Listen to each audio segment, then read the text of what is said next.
Bismillahirrahmanirrahim. Assalamualaikum warahmatullahi wabarakatuh.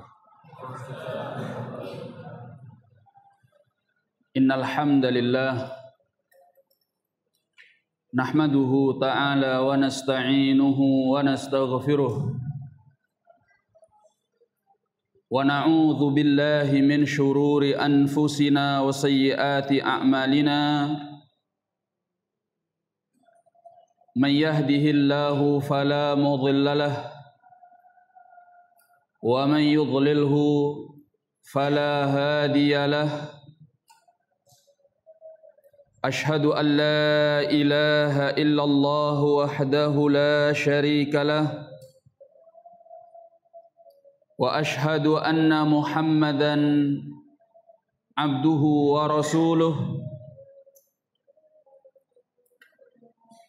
صلى الله عليه وعلى آله وأصحابه ومن اتبع هداه إلى يوم الدين أما بعد.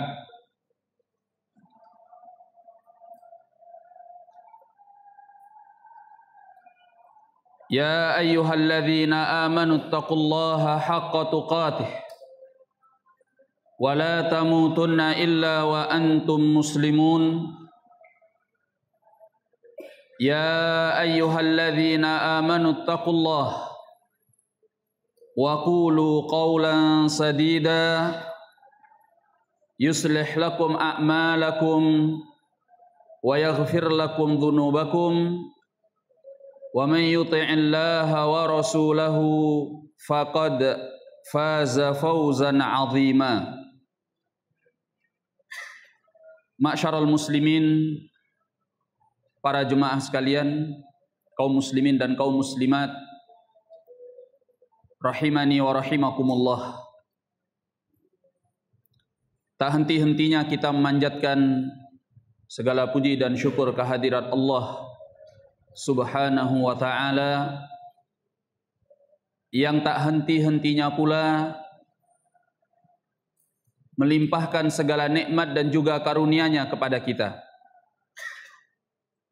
Dan yang paling terbesarnya adalah nikmatul Islam dan nikmatul iman. Kalau bukan karena hidayah Allah, mahtadaina, niscaya kita tidak akan mendapatkan petunjuk. Kita tidak akan mengecap rasa manisnya Islam dan juga keimanan kepadanya. Semua itu adalah anugerah dari Allah Subhanahu wa ta'ala. Semoga salawat dan salam senantiasa tercurahkan kepada Nabi besar kita, orang yang harus kita cintai, bahkan melebihi siapapun di muka bumi ini. Melebihi orang tua kita, bahkan melebihi diri kita sendiri, yaitu Nabi kita Muhammad sallallahu alaihi wasallam. La yu'minu ahadukum, tidaklah beriman salah seorang di antara kalian, hatta akuna ahabba ilaih, sampai aku adalah orang yang paling dia cintai, miwalidihi wa waladihi wan nasi ajma'in,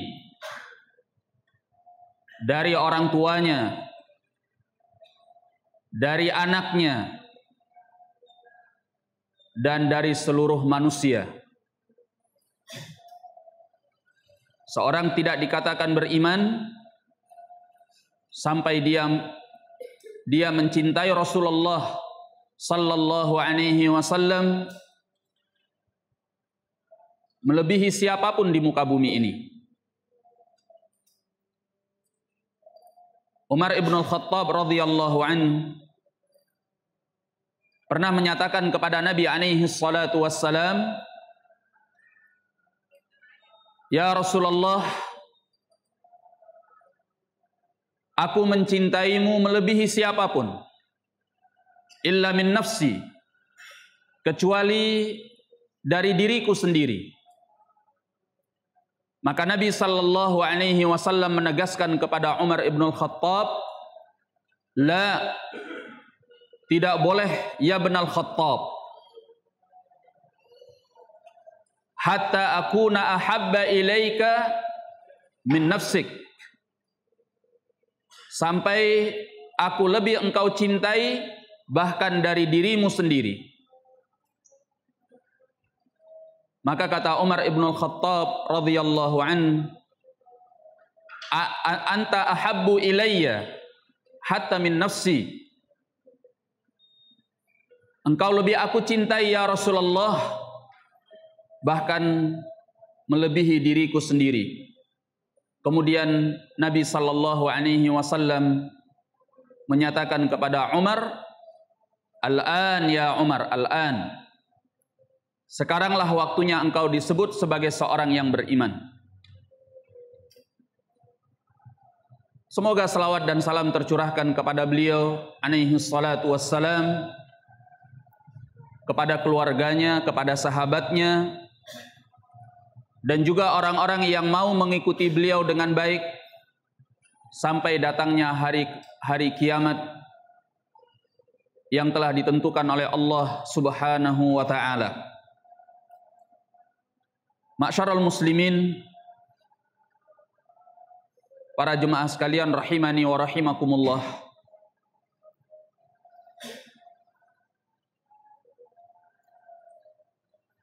Perbedaan antara seorang mukmin dari seorang yang kafir di dalam mengarungi kehidupan dunia ini adalah pandangan hidupnya. Ini adalah perkara prinsip yang harus kita ketahui sebagai seorang yang beriman kepada Allah Subhanahu wa taala.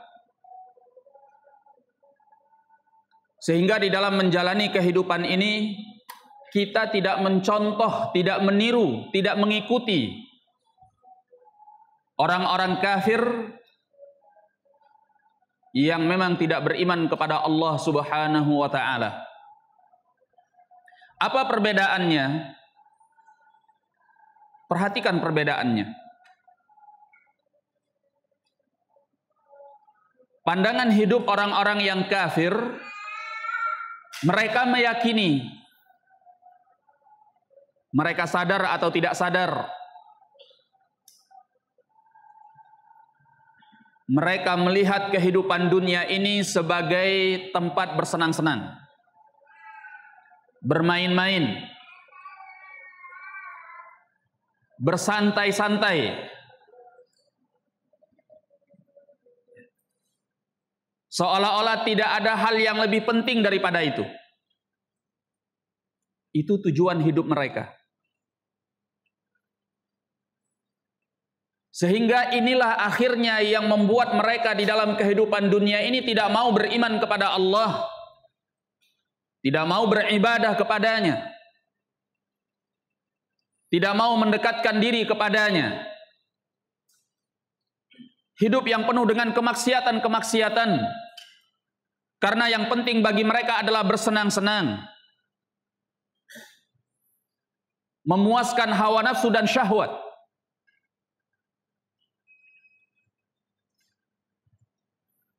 Dan pada akhirnya itulah yang membuat mereka masuk ke dalam api neraka Allah Subhanahu wa taala. Bahkan mereka kekal abadi selamanya di dalam api neraka tersebut. Makanya Allah menyatakan di dalam Al-Quranul Karim tentang pandangan orang-orang kafir ini. Antum bisa lihat di dalam surat Shad ayat yang ke-27 dan ke-28. Kata Allah Subhanahu wa taala, "Wa ma khalaqnas samaa'a wal arda wa ma bainahuma batila." Tidaklah kami menciptakan langit dan bumi dan segala sesuatu yang ada di dalam keduanya secara sia-sia. Dzalika dhannul ladzina kafaru. Itulah prasangka orang-orang yang kafir. Perhatikan firman Allah. Allah tegaskan di dalam ayat ini bahwa prasangka orang-orang kafir itu Allah menciptakan langit dan bumi dan segala makhluk yang ada di dalam keduanya hanya sia-sia. Hanya untuk bersenang-senang. Hanya untuk memuaskan hawa nafsu dan syahwat.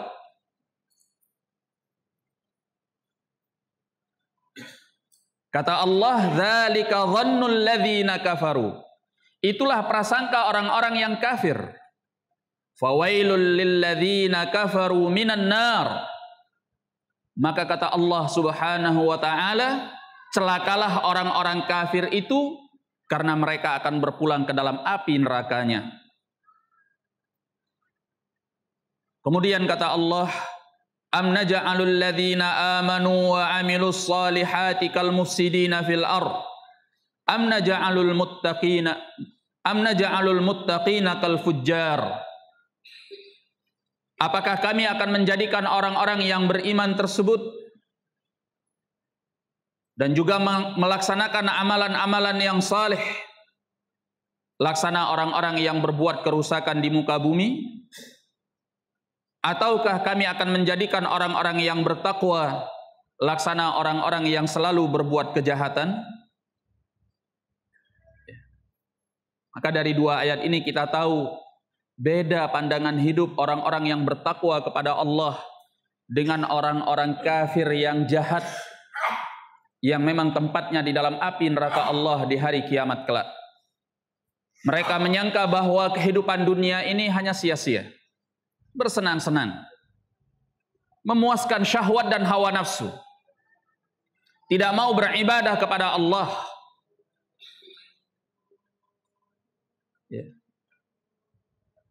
Di dalam ayat-ayat yang lain, dalam surat Al-Mu'minun pada ayat yang ke-101, Allah Subhanahu wa taala berkisah panjang tentang bagaimana orang-orang kafir ini.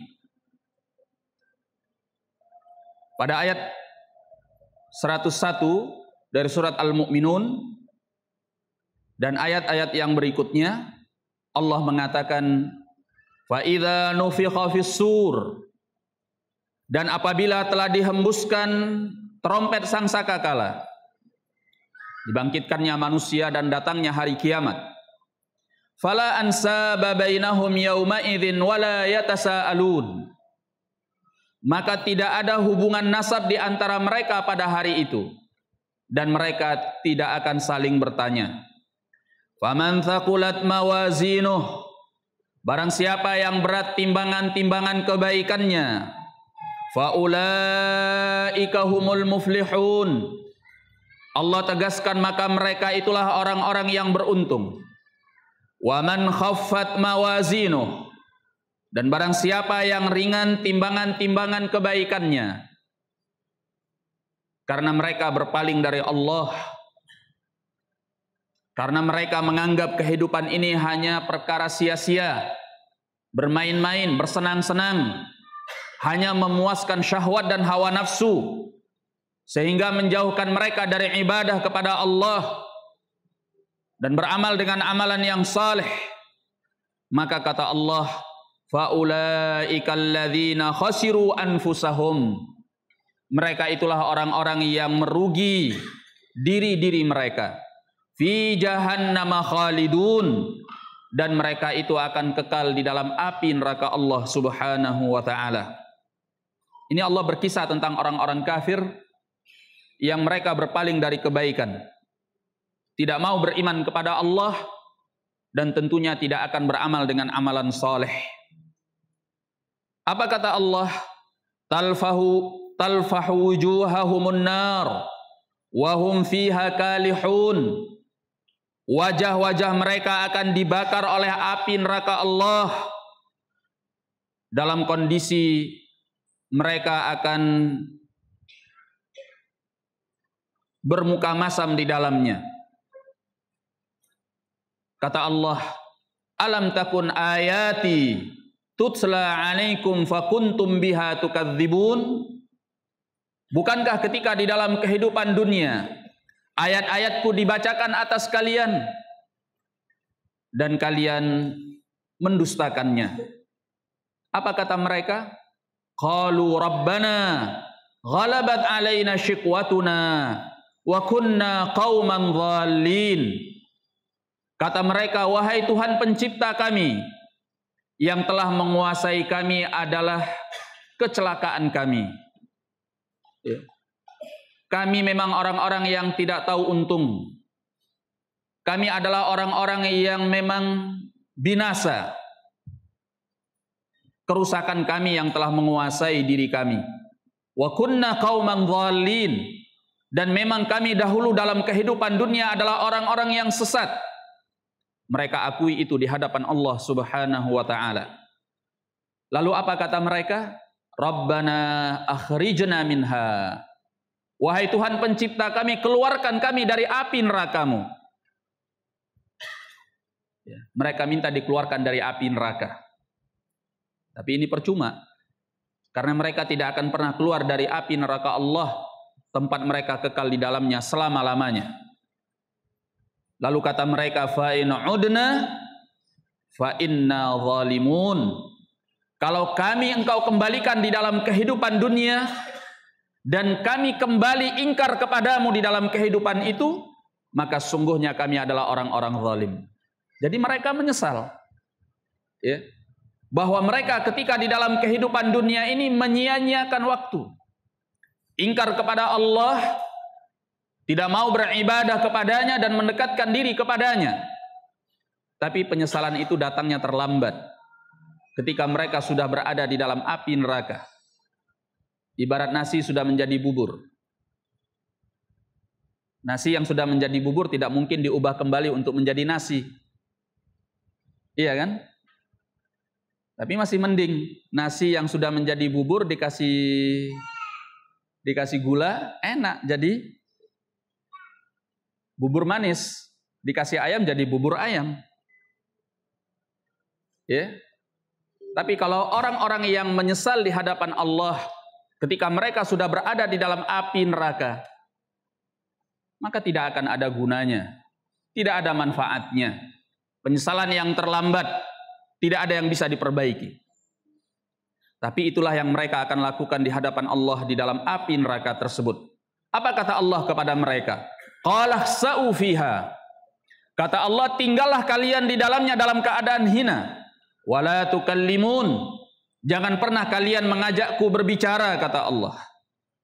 Innahu kana fariqun min ibadi yaqulun. Sungguhnya di dalam kehidupan dunia dahulu ada sekelompok dari hambaku yang mereka mengucapkan, Rabbana amanna faghfir lana warhamna wa anta khairur rahimin. Wahai Tuhan pencipta kami beriman kepadamu, ampunilah dosa-dosa kami, sayangilah kami, dan sungguhnya engkau adalah zat yang maha pengasih, sebaik-baiknya zat yang maha pengasih. Fattakhadhtumuhum sikhriya. Orang-orang yang demikian ini kalian jadikan bahan olok-olokan, kalian ejek mereka, kalian hinakan mereka, kalian rendahkan mereka, kalian lecehkan mereka, kalian diskreditkan mereka. Padahal mereka itu adalah orang-orang yang ingin beribadah kepadaku. Kemudian kata Allah, hatta ansaukum dzikri. Sampai-sampai urusan mereka itu membuat kalian lupa akan mengingatku. Karena kalian memandang sebelah mata kepada mereka. Wa kuntum minhum tadhakun.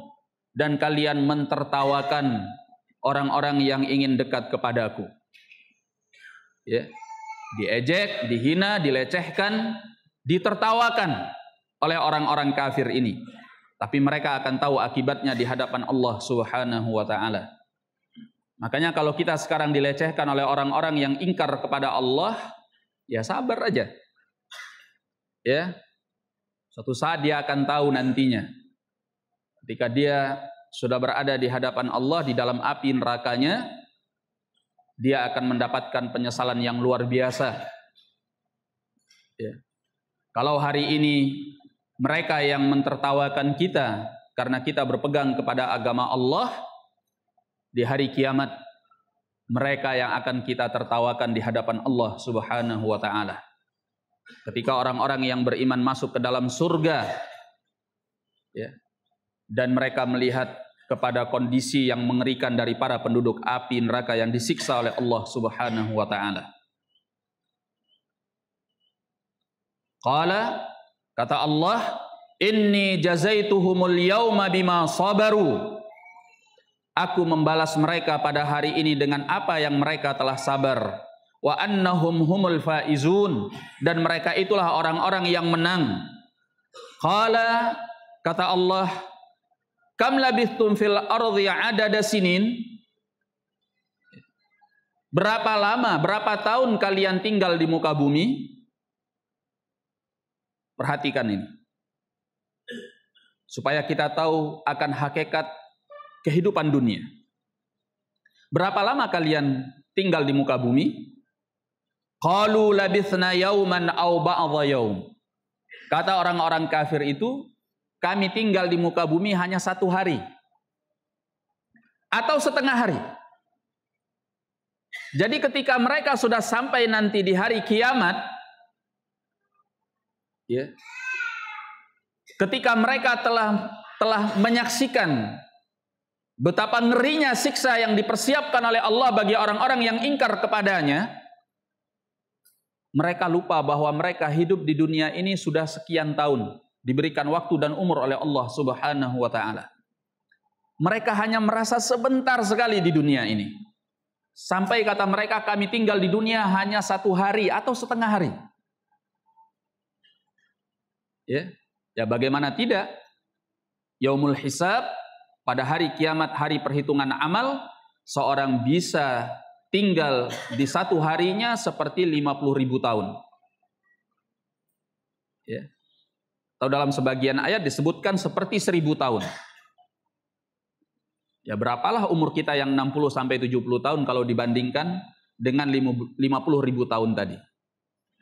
Maka kata mereka, kami hanya tinggal di muka bumi itu 1 hari atau setengah hari. Ya. Fas'alil adin. Silahkan tanya kepada malaikat-malaikat yang menghitung hari-hari kehidupan dunia. Kata Allah, qala in labithtum illa qalila. Jika demikian, tidaklah kalian tinggal di muka bumi, melainkan hanya waktu yang sebentar saja. Makanya sudah kita bahas dalam pertemuan yang lalu, betapa ruginya orang yang menyia-nyiakan waktu di dalam kehidupan dunia ini untuk merugi selama-lamanya di hari akhirat. Kemudian kata Allah, "Lau annakum kuntum ta'lamun." Jikalau seandainya kalian dahulu di dalam kehidupan dunia mengetahui hal tersebut. Kemudian Allah tegaskan kepada penduduk api neraka. Perhatikan ini. Kata Allah, "Afa hasibtum?" Apakah kalian mengira annama khalaqnakum abathan, bahwa kami menciptakan kalian di dalam kehidupan dunia itu hanya sia-sia? Begitukah prasangka kalian? Begitukah keyakinan kalian bahwa kami ciptakan kalian di dalam kehidupan dunia itu hanya sia-sia, sehingga kalian hanya memikirkan kesenangan, sehingga kalian hanya memikirkan bagaimana cara bermain-main di dalam kehidupan dunia? Sehingga kalian hanya memenuhi keinginan syahwat dan hawa nafsu kalian. Kalian tidak mau beriman kepadaku, kalian tidak mau beribadah kepadaku. Ya, ini akan ditegur oleh Allah Subhanahu wa taala. Apa hasibtum annama khalaqnakum abathan?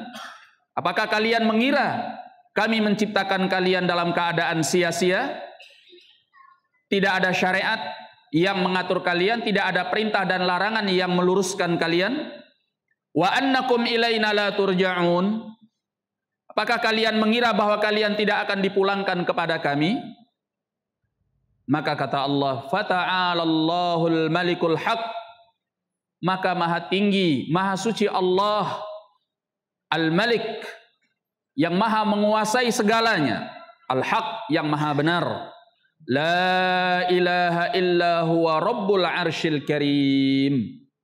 Tidak ada sembahan yang berhak diibadahi kecuali hanya Dia. Allah tegaskan bahwa kita diciptakan oleh Allah untuk beribadah kepadanya dengan pernyataan la ilaha illa huwa. Tidak ada sembahan yang berhak diibadahi kecuali hanya Dia di muka bumi ini. Rabbul arsyil karim, pemilik arsy yang maha mulia. Ini pandangan orang-orang kafir di dalam kehidupan. Dan ini yang banyak ditiru oleh orang-orang yang beriman, yang lalai dari Allah Subhanahu wa ta'ala. Setiap hari pikirannya kerja, mencari dunia, mencari penghidupan, ya. Bahkan tidak terpikirkan olehnya bagaimana dia beribadah, mendekatkan diri kepada Allah Subhanahu wa ta'ala. Banyak pula di antara mereka yang kalaupun dia ibadah, hanya sekedarnya saja. Seolah-olah kehidupan dunia ini lebih penting bagi dirinya daripada mendekatkan diri kepada Allah Subhanahu wa ta'ala. Itu berangkat dari pola pikir yang salah. Ya. Jangan pernah kita mengira kita diciptakan oleh Allah hanya untuk makan, untuk minum, untuk memenuhi kebutuhan biologis, hubungan suami istri, memenuhi syahwat. Bukan itu tujuan kita diciptakan oleh Allah Subhanahu wa ta'ala. Ya. Kalau itu tujuan kita diciptakan, kita ini nggak ada gunanya, nggak ada bedanya dari hewan-hewan. Ya, sapi, kambing, dan binatang-binatang yang lain. Ini bukan saya yang mengatakan. Bahkan Allah menegaskan di dalam surat Al-A'raf ayat ke-179.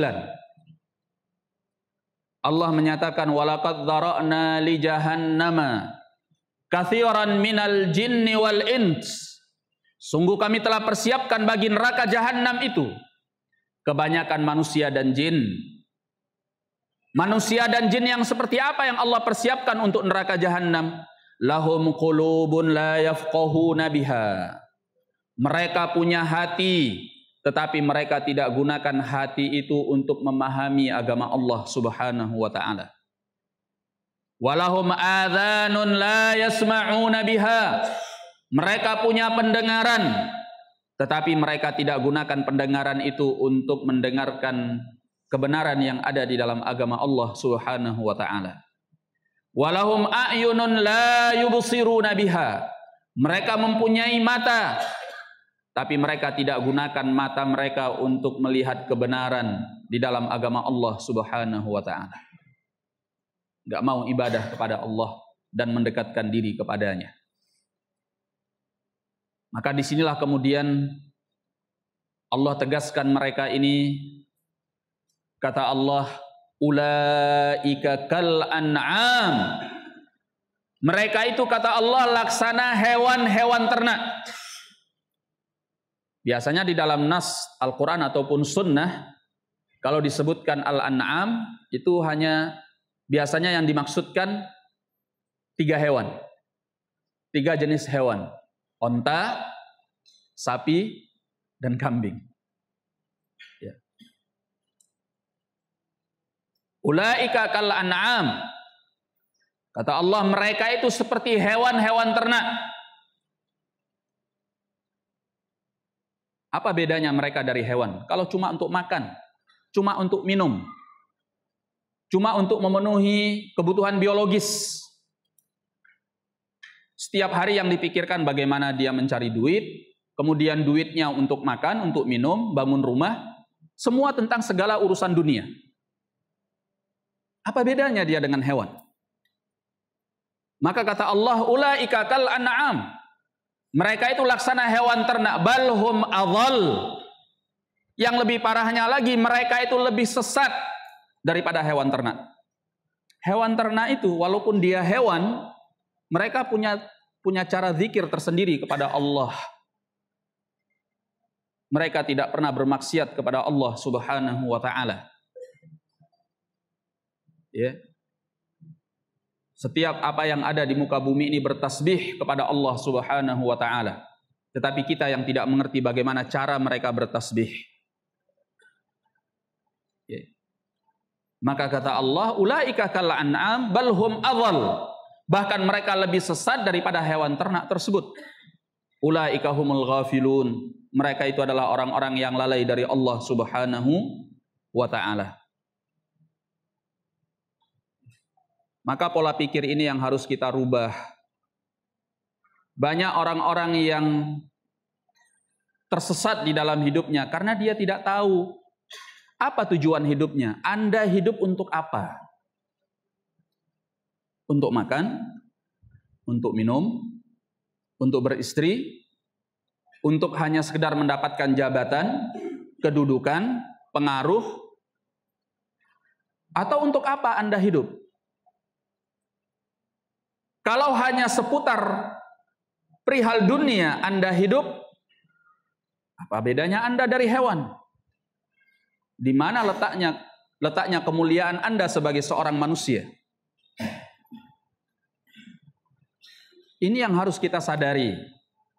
Ya. Makanya di dalam Al-Quran, dalam surat Az-Zariyat ayat yang ke-56, Allah tegaskan dengan gamblang.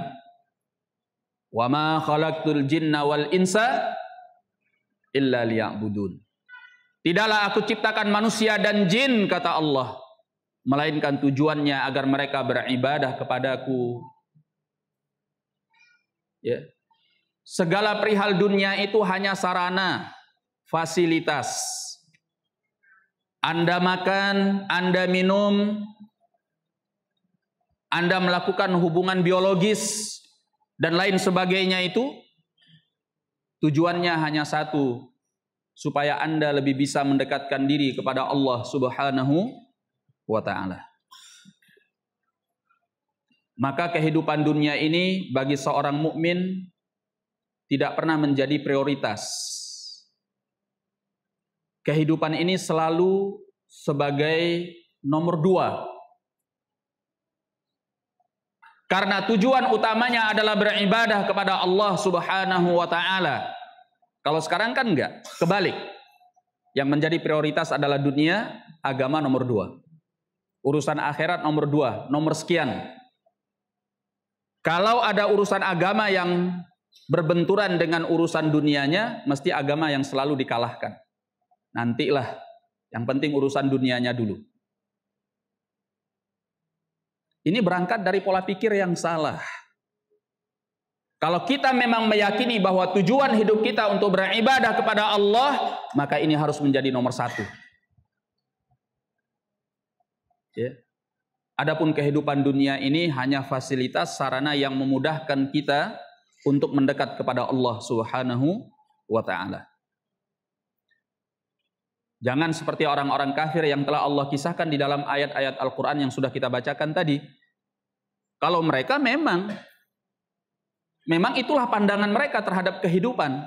Bahwa kehidupan ini hanya perkara sia-sia, bermain-main, bersenang-senang, berpesta pora, memenuhi syahwat dan hawa nafsu. Ya, makanya mereka jauh dari Allah Subhanahu wa ta'ala. Nah, kalau orang-orang beriman meniru pola pikir, ya, pandangan hidup yang seperti ini, akhirnya dia malas ibadah, malas mendekat kepada masjid, malas untuk sholat, malas untuk puasa, malas untuk membaca Al-Quran, malas untuk zikir kepada Allah Subhanahu wa ta'ala. Karena pikirannya adalah dunia seperti orang-orang kafir itu tadi. Hanya untuk bersenang-senang. Ya. Gak mau ibadah kepada Allah. Sehingga ini berdampak kepada agamanya. Tapi orang-orang yang beriman tidak. Keyakinan mereka bahwa mereka diciptakan oleh Allah untuk ibadah. Untuk mendekatkan diri kepada Allah Subhanahu wa ta'ala. Ini yang membuat mereka kemudian bersungguh-sungguh. Keyakinan inilah yang mendorong mereka rajin untuk beramal dengan amalan-amalan saleh. Salat, puasa, sedekah, membaca Al-Quran, berzikir kepada Allah Subhanahu wa taala, tidak lepas dari masjid, ya, selalu mendekat kepada orang-orang saleh yang membuatnya semakin dekat dengan Allah Subhanahu wa taala. Hidupnya dipenuhi dengan perihal-perihal agama. Karena dia hidup untuk Allah dan karena Allah Subhanahu wa taala. Nah, sekarang mari kita lihat ketika Allah bercerita tentang orang-orang yang beriman. Kata Allah Subhanahu wa taala, tepatnya di dalam surat Ali Imran ayat 190 dan 191. Kata Allah Azza wa Jalla, "Inna fi khalqis samawati wal ardi wa ikhtilafil laili wan nahar la ayatin liulil albab." Sungguhnya di dalam penciptaan langit-langit dan bumi, pergantian siang dan malam, sungguh kata Allah ada tanda-tanda kebesarannya bagi orang-orang yang mau berfikir. Ya. Mereka akan memikirkan tentang penciptaan langit dan bumi, pergantian siang dan malam. Apa yang mereka pikirkan? Kata Allah, orang-orang yang mau berfikir tentang penciptaan langit dan bumi, pergantian siang dan malam, yaitu alladzina yadhkurunallaha qiyaman wa qu'udan wa 'ala junubihim.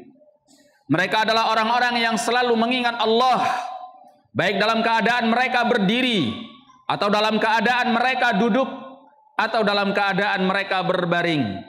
Apa yang mereka pikirkan? Yang mereka ingat tentang Allah dari penciptaan langit dan bumi, pergantian siang dan malam, peredaran waktu yang ada. Kata Allah, wa yatafakkaruna fi khalqis samawati wal ardh. Di dalam mengingat Allah, mereka juga senantiasa berfikir tentang penciptaan langit dan bumi. Apa yang mereka pikirkan? Kata mereka, Rabbana ma khalaqta hadza batila. Ya, tertanam di dalam pikiran mereka dengan kehebatan penciptaan langit dan bumi. Ya. Kedahsyatan pergantian siang dan malam. Terpikirkan oleh mereka satu hal yang menjadi keyakinan mereka di dalam hidup ini. Kata Allah, Rabbana, mereka akan mengatakan, Rabbana ma khalaqta hadza batila. Wahai Tuhan pencipta kami, tidak mungkin kau ciptakan langit-langit dan bumi-bumi yang sedemikian luar biasa, siang dan malam yang saling berganti antara satu dengan yang lainnya. Tidak mungkin kau ciptakan semua itu ya Allah secara sia-sia. Ma khalaqta hadza batila. Tidak pernah engkau ciptakan itu semua sia-sia. Bukan hanya sekedar untuk bersenang-senang, bernikmat-nikmat, berpesta pora. Ya. Bukan hanya sekedar untuk memenuhi syahwat dan hawa nafsu. Ya. Subhanak, Maha suci Engkau ya Allah. Tidak mungkin semua ini Engkau ciptakan hanya demi tujuan itu. Pada akhirnya kata Allah, mereka mengatakan faqina adzabannar. Karena pola pikir yang seperti inilah yang kemudian membuat mereka terlindungi dari api neraka Allah Subhanahu wa taala. Maka lindungilah kami dari azab api neraka-Mu. Karena pola pikir yang seperti ini menyadarkan mereka bahwa memang tujuan hidup mereka untuk beribadah kepada Allah Subhanahu wa taala. Sehingga mereka terdorong untuk melakukan amalan-amalan saleh, membuat mereka semakin rajin salatnya, zikirnya, baca Al-Qur'annya, memperbanyak sedekahnya. Apapun amalan saleh yang bisa mereka lakukan untuk Allah Subhanahu wa taala. Karena mereka hidup untuk Allah dan karena Allah. Dan di jalan Allah Subhanahu wa taala. Faqina adzabannar. Itu yang membebaskan mereka dari api neraka Allah Subhanahu wa taala. Ini sebagai muqaddimah. Sebuah kesimpulan yang harus kita ambil bahwa seorang yang beriman mempunyai pola pikir terhadap kehidupan ini bahwa hidupnya bertujuan ibadah kepada Allah Subhanahu wa taala. Allah tidak menciptakan langit dan bumi dengan sia-sia, bukan hanya untuk bersenang-senang, bernikmat-nikmat. Ya, bukan hanya untuk berpesta memenuhi syahwat dan hawa nafsu. Tapi tujuan kita diciptakan oleh Allah adalah untuk ibadah kepadanya. Tinggal masalahnya sekarang, seorang yang beriman yang ingin beribadah kepada Allah, ini tidak akan mudah. Karena sudah menjadi takdir dan ketentuan Allah, di sana ada makhluk yang bernama iblis. Dan dia mempunyai bala pasukan yang bernama syaitan dari kalangan jin, yang siap menggoda siapapun yang ingin mendekat kepada Allah sehingga dia menjauh dari Allah Subhanahu wa taala. Maka seorang hamba, seorang mukmin yang ingin mendekat dan beribadah kepada Allah, para ulama melalui dalil-dalil Al-Quran maupun sunnah mempermudah kita untuk kita mempunyai cara bagaimana kita bisa benar-benar dekat dengan Allah Subhanahu wa taala. Tidak tergoda dan tidak termakan oleh rayuan dan godaan iblis beserta pasukannya dari kalangan syaitan. Ya. Dan itulah indahnya ilmu. Kalau kita membaca dan mempelajari tulisan-tulisan para ulama. Maka di sini kita akan membahas sebuah risalah, ya, walaupun pembahasannya kita akan ambil secara ringkas. Risalah Syekh Al-Imam Al-Mujaddid Muhammad bin Abdul Wahhab rahimahullahu ta'ala, yang beliau beri judul dengan Wajibuna nahwa ma amaranallahu bih. Kewajiban kita terhadap apa yang telah Allah perintahkan kepada kita. Yaitu, apa kewajiban kita terhadap apa yang telah Allah perintahkan berupa ibadah. Ya. Beliau akan terangkan di dalam buku ini, di dalam risalah kecil ini, ada 7 tahapan yang harus diketahui oleh seorang muslim kalau dia ingin beribadah kepada Allah Subhanahu wa taala dengan sebenar-benarnya ibadah. Maka orang yang beribadah kepada Allah itu butuh ilmunya. Gak bisa cuma modal semangat. Ya. Makanya orang yang cuma modal semangat untuk beribadah, pada akhirnya dia sesat. Seperti orang-orang Nasrani. Beribadah tanpa ilmu. Ya. Kadang kan ada sebagian orang yang berpikir, waduh, saya nih gak usah nuntut ilmu lah. Ya, nggak peduli sama pengajian, yang penting ibadah, yang penting sholat, puasa, dan yang lainnya. Ya, ya ibadah itu penting, tapi harus didasari oleh ilmu. Betapa banyak ahli ibadah yang kemudian disesatkan oleh syaitan, sehingga dia melaksanakan ibadah-ibadah yang disangkanya diterima oleh Allah, padahal dia sudah menyimpang dari jalan Allah, dan ibadahnya tidak diridhai oleh Allah Subhanahu wa ta'ala.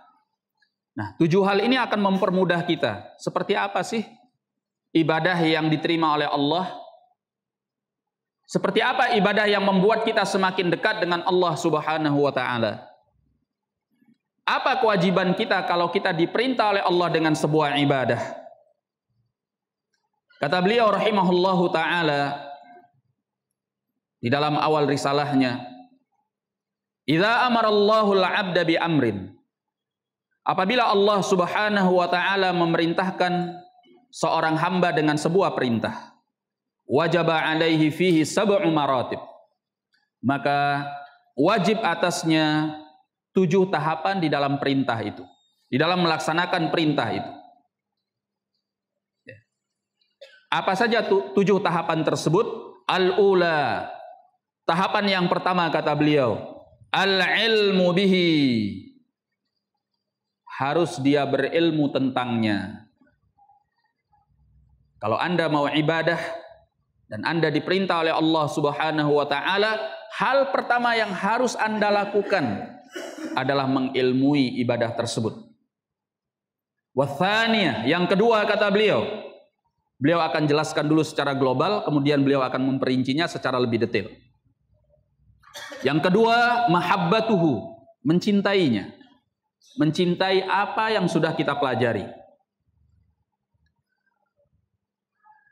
Ats-tsalitsah, yang ketiga, al-azmu 'alal fi'l, punya tekad untuk melaksanakannya. Ar-rabi'ah, yang keempat, al-amalu bihi, mengamalkannya. Al-khamisah, yang kelima, kaunuhu yaqa'u 'alal masyru' khalisan shawaba, bahwa amalan itu harus sesuai dengan yang disyariatkan dari dua sisi. Sisi yang pertama harus dilaksanakan secara ikhlas, yang kedua harus dilaksanakan secara benar. As-sadisah, yang keenam, tahapan yang keenam, at-tahdzir min fi'li ma yuhbituh. Yang keenam, memperingatkan atau berhati-hati dari setiap perkara yang bisa menghancurkan, membatalkan, membinasakan amalan tersebut. As-sabi'ah, yang ketujuh, ats-tsabatu 'alaih. Yang ketujuh adalah kokoh, teguh, istiqamah di atasnya. Nah, ini 7 tahapan. Siapa yang bisa mengulangi? Taib, anta. Allah. Mengilmuinya. Yang kedua, mencintainya. Yang ketiga, bertekad kuat untuk melaksanakannya. Yang keempat, mengamalkannya dengan sungguh-sungguh. Yang kelima, amalan itu harus dilakukan secara ikhlas dan secara benar. Yang keenam, berhati-hati dari amalan yang bisa membatalkannya. Yang ketujuh, kokoh di atasnya, teguh di atasnya. Nah, itu 7 tahapan yang harus diketahui oleh seorang hamba di dalam beribadah kepada Allah Subhanahu wa ta'ala. Yang di belakang, siapa yang bisa ngulangi? Yang di belakang ada yang bisa ngulangi?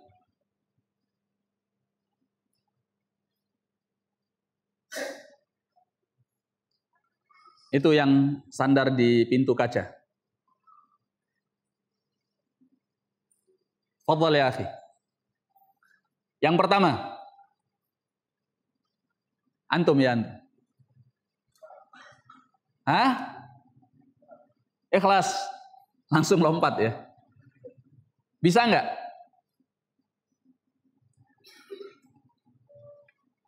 Kalau enggak bisa enggak apa-apa, dilempar kepada yang lain. Yang pertama, mengilmuinya. Yang kedua,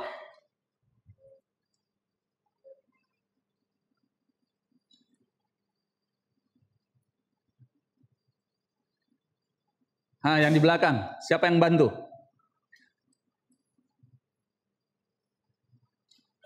Antum, itu yang barusan ngelihat. Mengilmuinya. Yang kedua, mencintainya. Yang ketiga, bertekad untuk melaksanakannya. Yang keempat, mengamalkannya.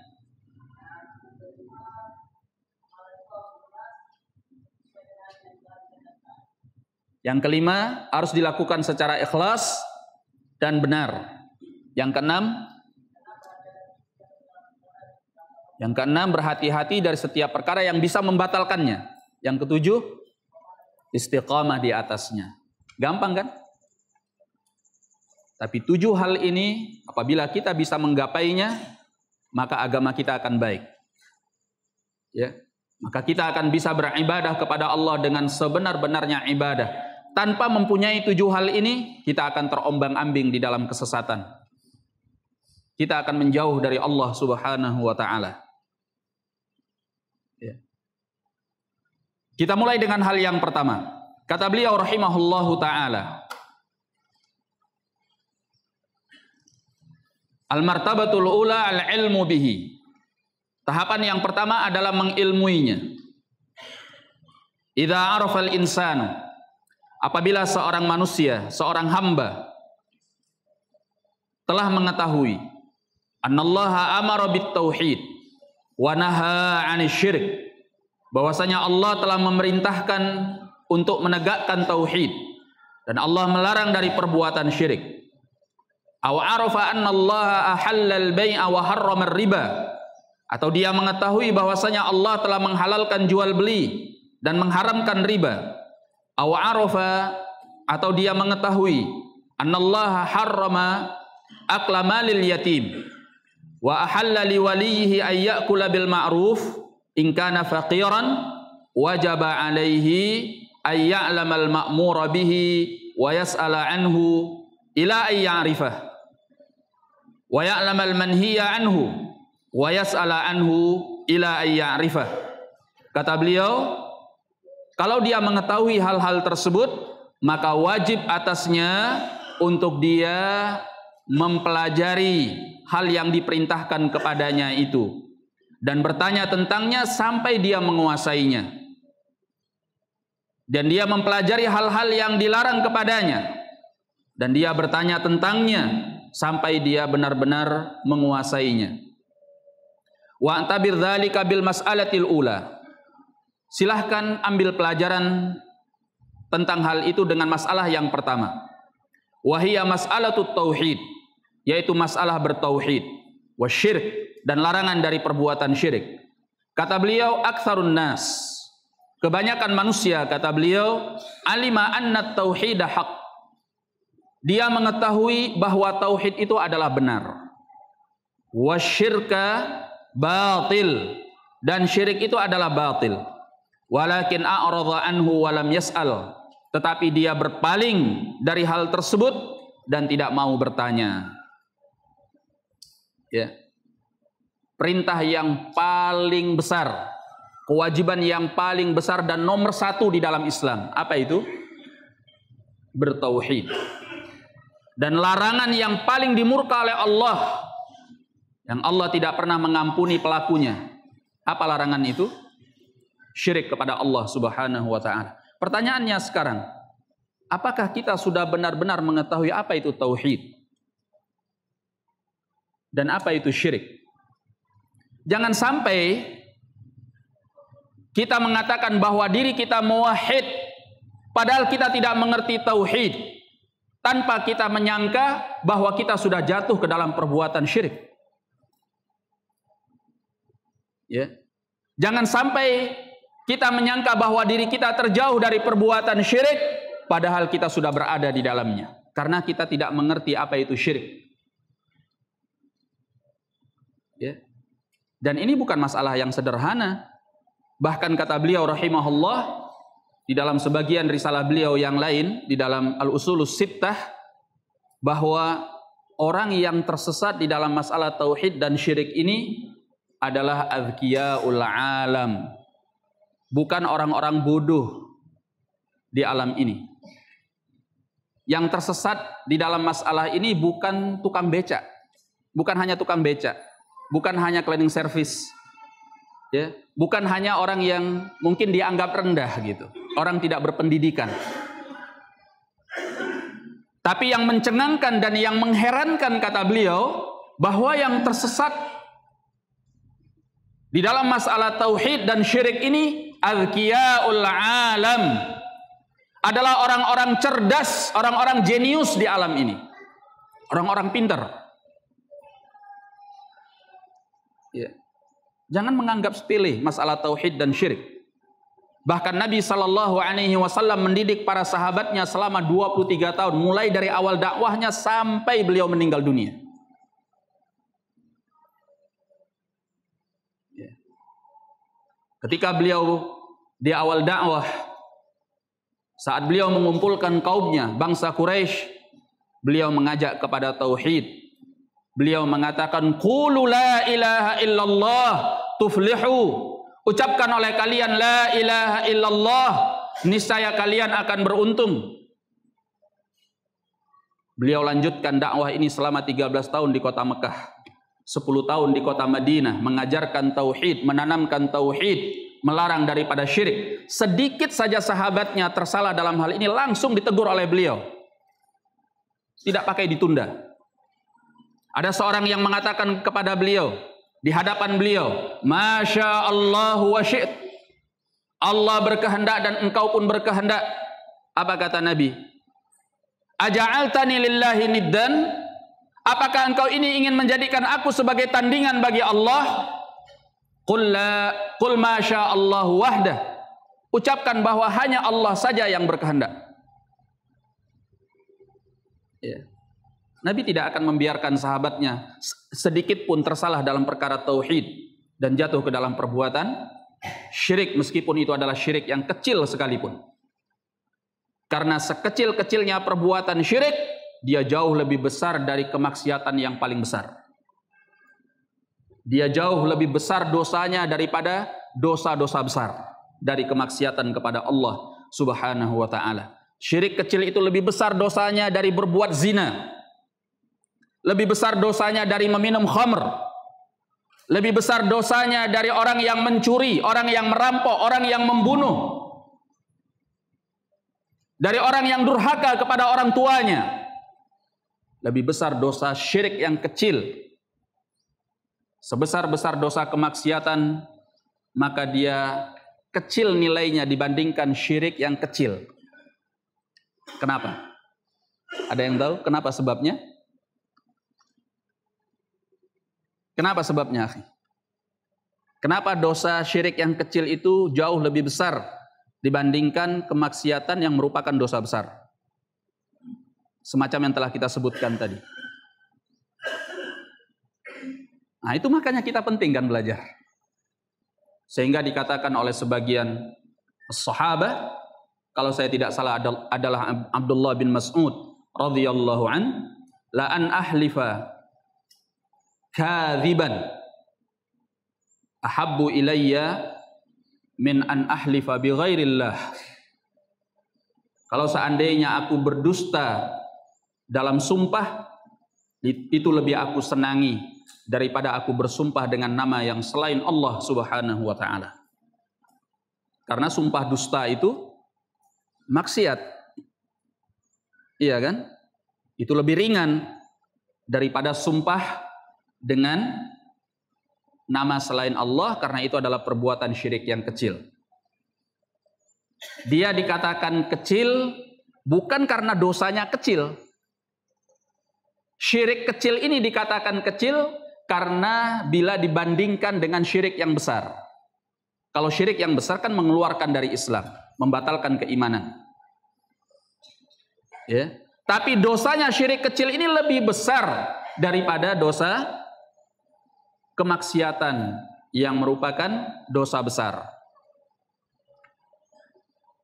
Ya.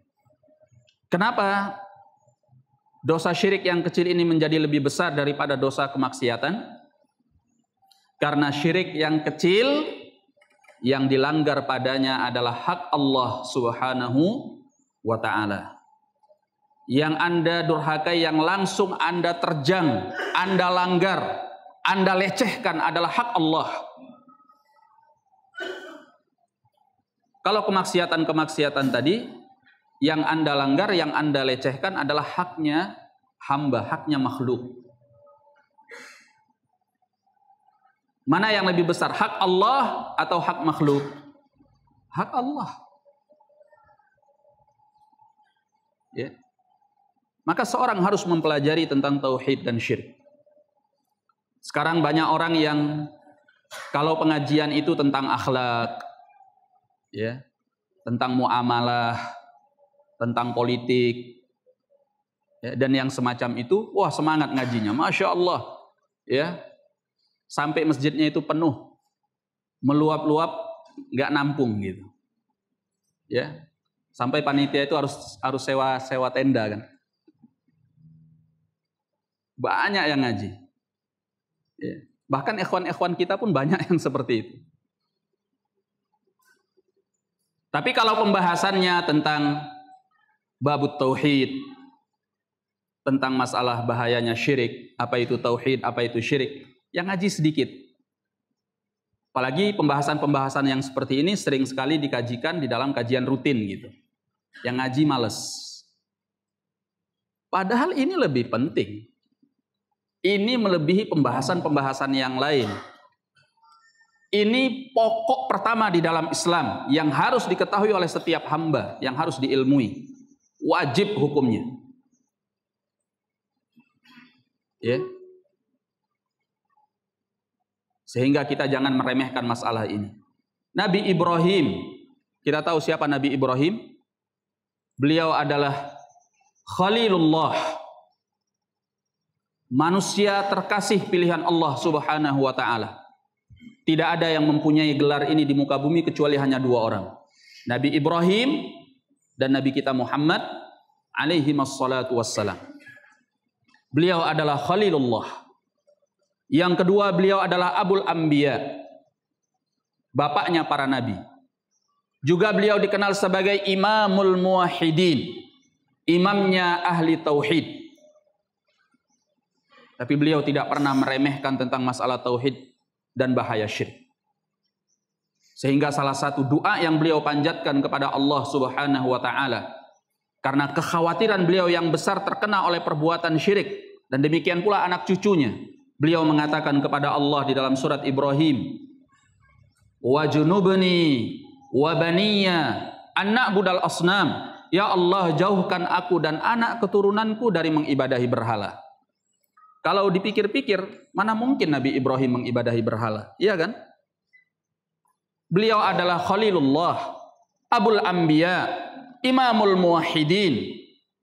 Tapi kekhawatiran itu besar di dalam hati beliau.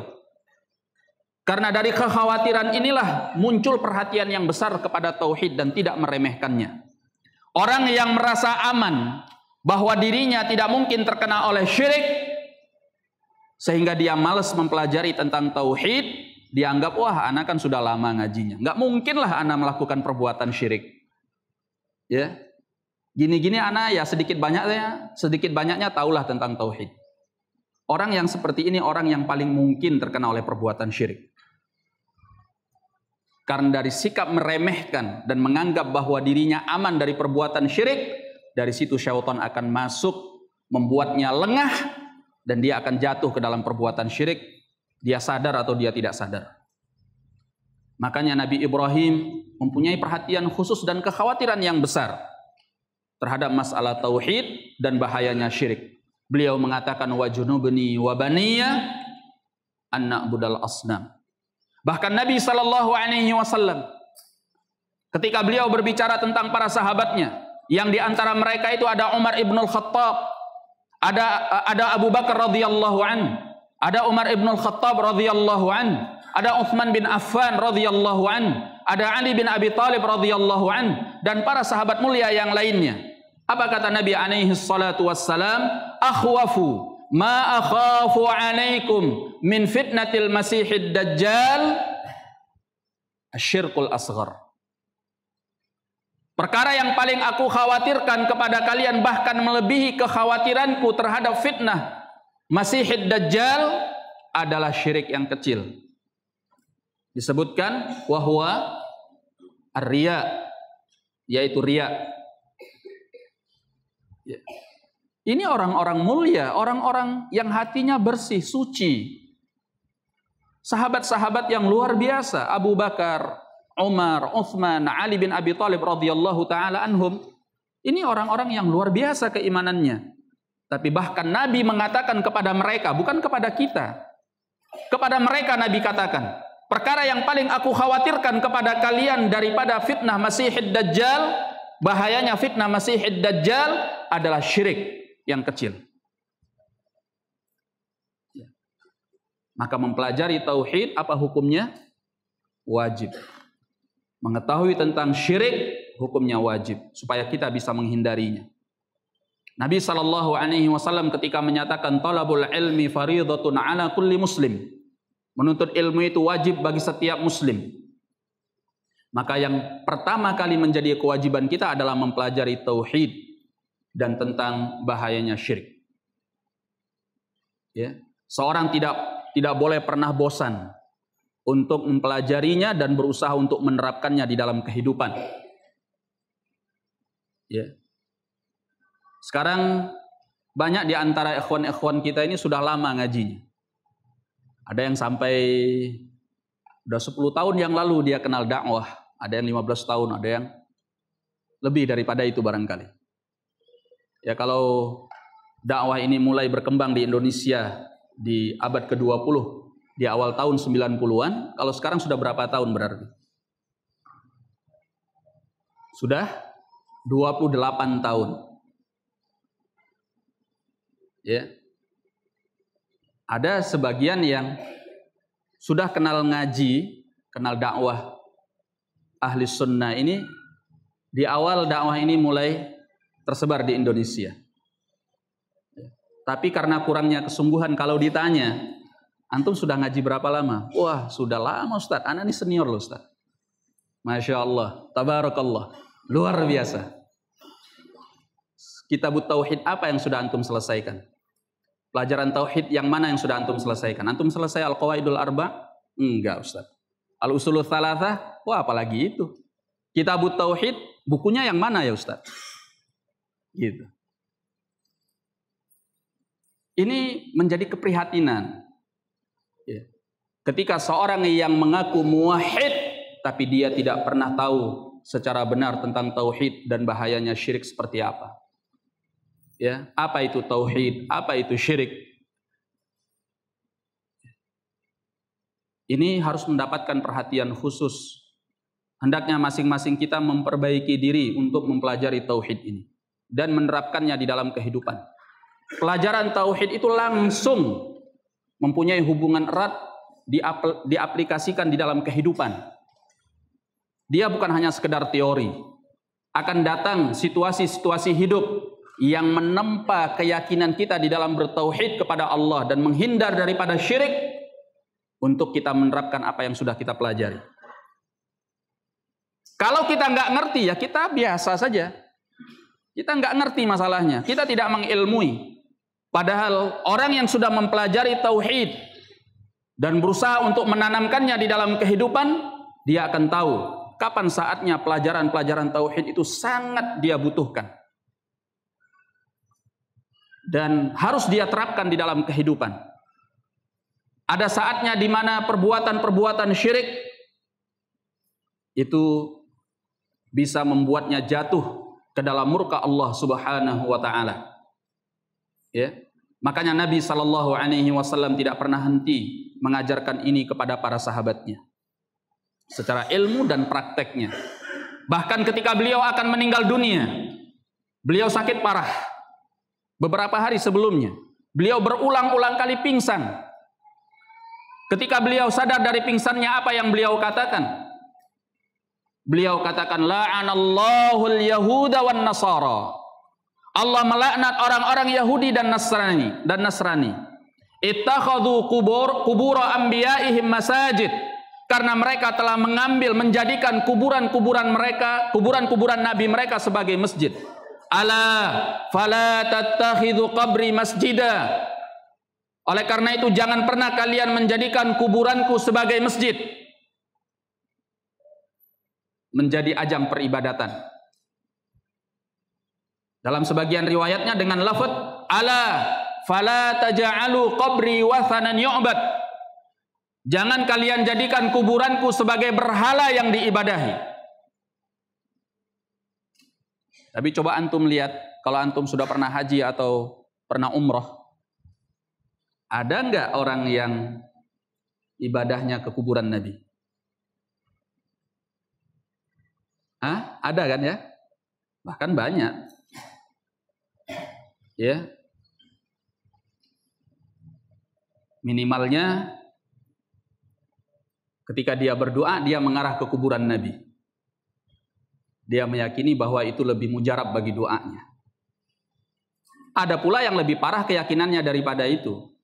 Dia memang sengaja doanya kepada Nabi SAW. Mereka mengaku muslimin atau tidak? Mereka akan marah kalau antum katakan bukan muslimin.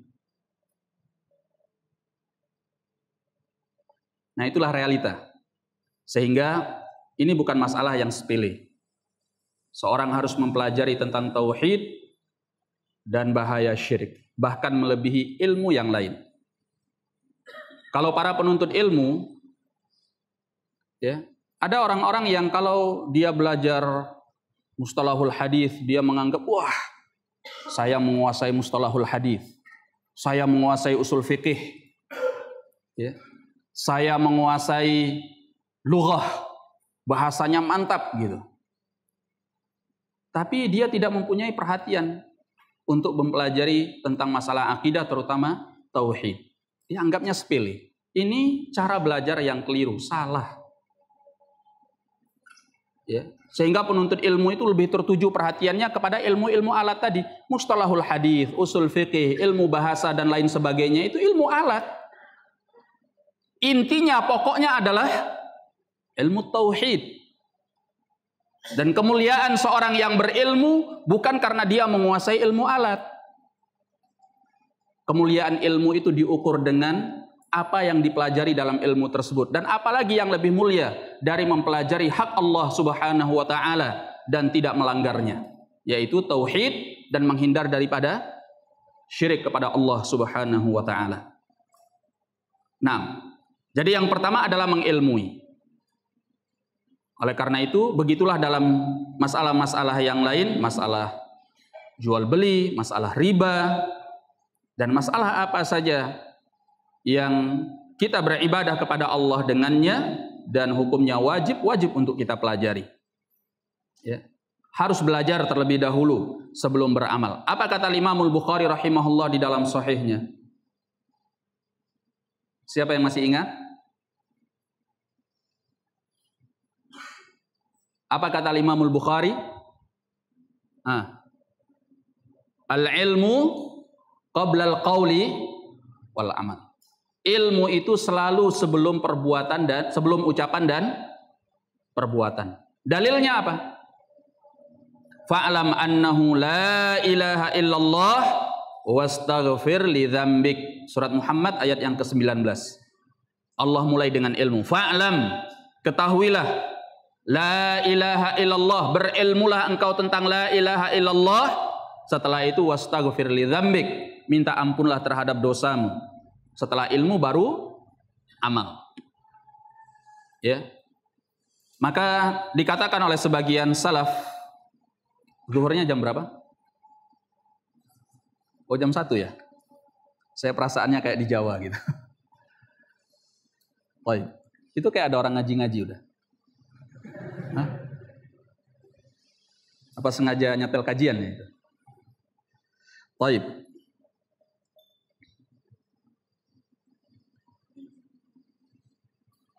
Kata sebagian salaf, yaitu Bakar bin Khunais rahimahullahu ta'ala, kata beliau, kaifa yattaqi man la yadri ma yattaqi. Bagaimana mungkin seorang bisa bertakwa kepada Allah Subhanahu wa ta'ala sementara dia tidak mengetahui bagaimana caranya dia bertakwa? Ya. Bagaimana mungkin seorang bisa mengaku dirinya bertauhid, jauh dari perbuatan syirik, sementara dia tidak mempelajarinya dengan baik? Itu kan cuma angan-angan, klaim, ya, pengakuan yang belum tentu benar. Bagaimana dia mengatakan bahwa dirinya beribadah kepada Allah, sementara dia tidak tahu bagaimana cara beribadah kepada Allah? Bagaimana dia mengklaim dirinya bertakwa kepada Allah, sementara dia tidak tahu bagaimana caranya bertakwa kepada Allah Subhanahu wa ta'ala? Bagaimana dia mengklaim dirinya bahwa dia mengikuti sunnah Nabi Sallallahu Alaihi Wasallam, sementara dia tidak pernah tahu bagaimana sesungguhnya sunnah Rasulullah Sallallahu Alaihi Wasallam? Maka semuanya harus dimulai dengan ilmu. Sehingga ada istilah yang populer di kalangan para ulama, kata mereka, faqidu syai' la yu'tih. Faqidu syai' la yu'tih. Orang yang nggak punya apa-apa tidak akan pernah bisa memberi. Ya, kalau Anda nggak punya duit, gimana caranya Anda sedekah? Kalau Anda nggak punya duit, gimana caranya Anda zakat? Ya. Kalau Anda nggak punya ilmu tentang agama, bagaimana caranya Anda beribadah kepada Allah? Itu maksudnya. Faqidu syai' la yu'tih. Orang yang nggak punya apa-apa nggak bisa memberi. Anda nggak tahu tentang ilmunya, bagaimana Anda beribadah kepada Allah? Salat, puasa, zakat, haji dan yang lain-lainnya itu ada ilmunya. Nggak bisa dengan prasangka, praduga, angan-angan. Ya, tidak bisa dengan cara diterka-terka, tapi harus dipelajari dengan benar. Ya, dikatakan oleh Umar bin Abdul Aziz rahimahullahu ta'ala di dalam salah satu ucapannya, man abadallaha bi ghairi ilm kana ma yusidu aktsara mimma yuslih. Kata Umar bin Abdul Aziz rahimahullahu ta'ala, man abadallaha bi ghairi ilm, barang siapa yang mengibadahi Allah tanpa ilmu. Barang siapa yang mengibadahi Allah tanpa ilmu, kana ma yufsidu aktsara mimma yuslih, maka akibatnya, kata beliau, yang dia rusak lebih banyak daripada yang dia perbaiki. Dia sangka dia sedang beribadah kepada Allah, padahal Allah murka kepadanya. Dia sangka bahwa dia sedang memperjuangkan Islam, padahal dia sedang merusak Islam. Dia sangka bahwa dia mendapatkan pahala dengan amalan tersebut, padahal dia menuai dosa dengan amalan itu.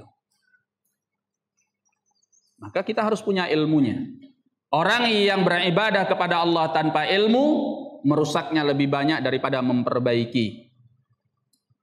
Makanya nggak bisa cuma sholat, puasa, sedekah. Yaitu amalan-amalan soleh, amalan-amalan baik. Tapi Anda harus ngaji. Ya, kalau Anda nggak mau ngaji, selesai. Anda akan jauh dari Allah, walaupun Anda beribadah kepadanya. Karena ibadah itu bisa jadi Anda lakukan tanpa ridha Allah, tanpa cara yang diinginkan oleh Allah Subhanahu wa Ta'ala.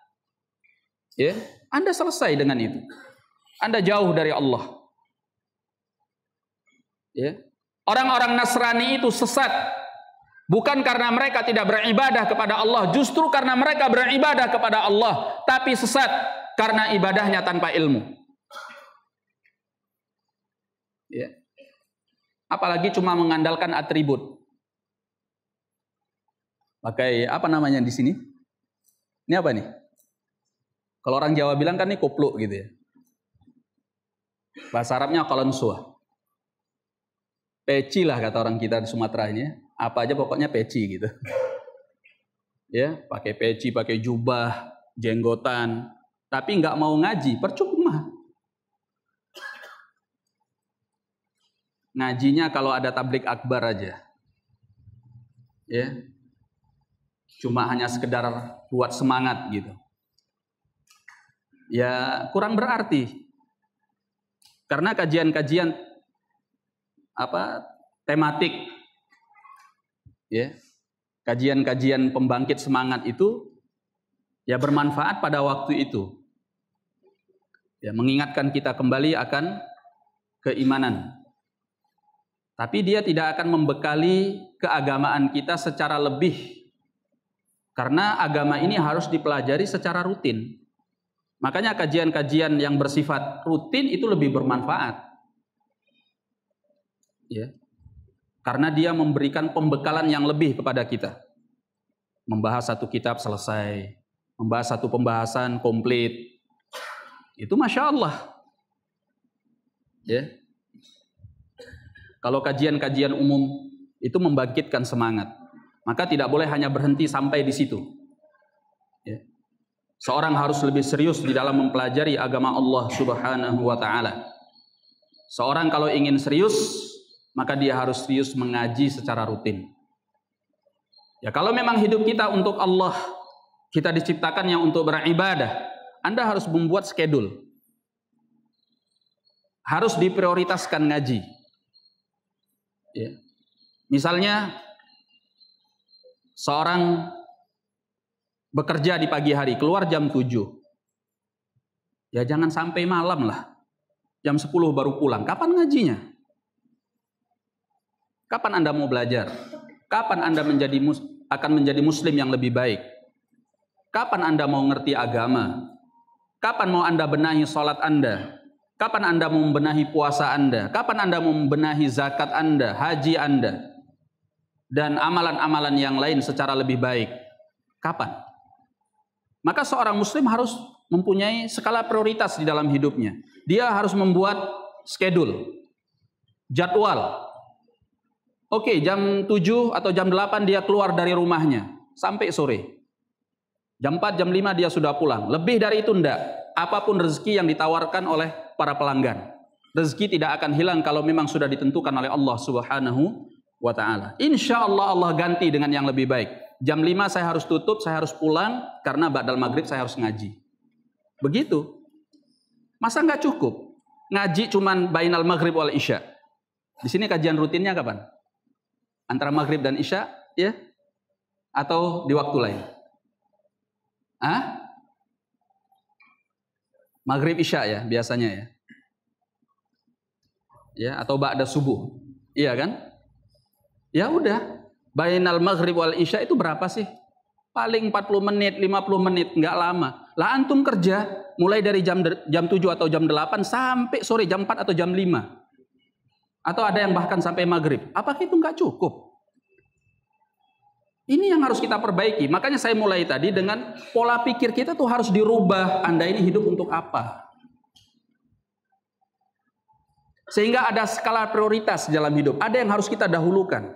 Kalau kita meyakini bahwa kita hidup untuk ibadah, mendekatkan diri kepada Allah, harus kita atur dunia kita. Tidak boleh dunia kita ini melalaikan kita dari Allah Subhanahu wa ta'ala. Ya, jangan sampai dalam sehari itu kita nggak ngaji. Ilmu itu adalah dasar dari seorang beragama. Untuk beribadah kepada Allah, dasarnya ilmu.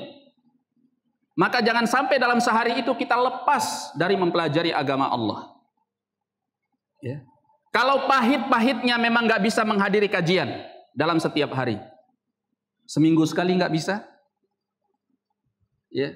Berlibur ke taman surga yang ada di muka bumi, mendatangi majelis-majelis ilmu pada setiap hari Ahad atau Sabtu Ahad. Masa nggak bisa? Nggak cukupkah yang 5 hari itu untuk kita mencari dunia? Dan 2 hari cuma kita ngaji. Sabtu atau Minggu. Atau Sabtu Minggu. Ya. Setipis apa iman kita? Berarti jauh sekali kita ini dari Allah. Iya kan?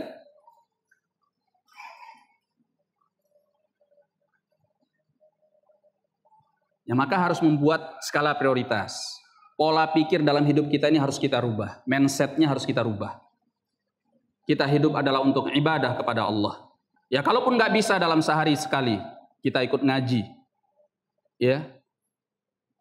Ya mungkin dalam 3 hari sekali, 4 hari sekali, atau seminggu sekali, itu pun sudah minimal sekali. Ya. Kalau memang kita nggak bisa dalam setiap hari mengikuti kajian, tapi kita nggak boleh lepas dari ilmu. Sekarang ini segala sarana dan prasarana dimudahkan oleh Allah. Cara yang paling terbaik menuntut ilmu adalah hadir di majelis ilmu, karena di situ barokah. Kalau memang nggak bisa, setelah kita atur-atur memang belum bisa, harus dipersiapkan dengan benar-benar pada waktu yang lebih panjang, jangka waktu yang lebih panjang. Maka dalam sehari kita tidak boleh lepas dari ilmu, walaupun hanya dengan membaca buku. Iya. Sekarang kita punya HP. HP bisa dimanfaatkan untuk membaca artikel-artikel yang bermanfaat. Ya. Wah, saya nggak kuat untuk membaca, Ustadz. Ada orang yang memang kalau membaca itu gampang bosan gitu. Ya udah, ada audio, mendengarkan kajian-kajian. Nah, Apalagi sekarang dimudahkan pula ada visual. Ya, video-video kajian. Sudah antum dengar, antum lihat, antum saksikan. Yang penting dalam sehari jangan pernah lepas dari ilmu. Karena ilmu adalah dasar kita beribadah kepada Allah Subhanahu wa ta'ala. Dahulukan kajian-kajian yang mengajarkan tentang tauhid dan apa itu syirik serta larangan daripada syirik. Perkara-perkara prinsip di dalam akidah. Ya. Kemudian setelah itu hal-hal yang memang berkaitan dengan apa yang antum butuhkan. Sehingga antum selalu berilmu tentang setiap amalan dan perbuatan yang antum laksanakan. Dan di setiap pagi ba'dal fajr, jangan lupa untuk berdoa seperti apa yang dibaca oleh Rasulullah sallallahu alaihi wasallam. Disebutkan di dalam hadis salah satu doa yang selalu dibaca oleh Nabi sallallahu alaihi wasallam ba'dal fajr, beliau mengucapkan Allahumma inni as'aluka ilman nafi'an wa rizqan thayyiban wa amalan mutaqabbala. 3 hal yang selalu diminta Nabi pada setiap ba'dal fajr. Beliau membaca ini, Allahumma inni as'aluka ilman nafi'an. Ya Allah, aku mohon kepadamu. Hal yang pertama adalah ilmu yang bermanfaat. Yang kedua, warizqan thayyiban. Yang kedua adalah rezeki yang baik, yang halal, yang thayyib. Yang ketiga, wa amalan mutaqabbala, dan amalan yang diterima di sisimu ya Allah. Hadis ini dikeluarkan oleh Imam Ibnu Majah dan disahih dari hadis Ummu Salamah radhiyallahu anha dan disahihkan oleh Syekh Al-Albani rahimahullah. Kenapa Nabi mendahulukan ilmu? Kenapa Nabi di dalam doanya ini mendahulukan ilmu? Allahumma inni as'aluka ilman nafi'an. Ya Allah, aku mohon kepadamu ilmu yang bermanfaat. Wa rizqan thayyiban, dan rizki yang baik. Wa amalan mutaqabbala, dan amalan yang diterima di sisimu. Kenapa ilmu yang didahulukan oleh beliau alaihi salatu wassalam? Yang peci putih. Ya antum, jangan lihat ke samping antum. Iya. Dalam doa ini kan ada 3 hal yang diminta oleh Nabi. Allahumma inni as'aluka ilman nafi'an. Ya Allah, aku mohon kepadamu ilmu yang bermanfaat. 1. Yang kedua, wa rizqan thayyiban. Rezeki yang baik. Yang ketiga, wa amalan mutaqabbala, dan amalan yang diterima di sisimu. Pertanyaannya, kenapa Nabi di dalam doanya ini menjadikan ilmu sebagai prioritas? Yang pertama beliau minta adalah tentang ilmu yang bermanfaat. Paham ya pertanyaannya ya?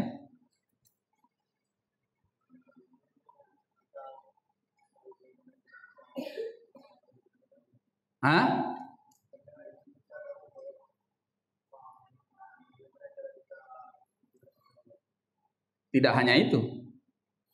Ada kaitannya dengan 2 hal yang berikutnya. Kenapa? Bapak yang depannya, Bapak yang jenggotnya putih.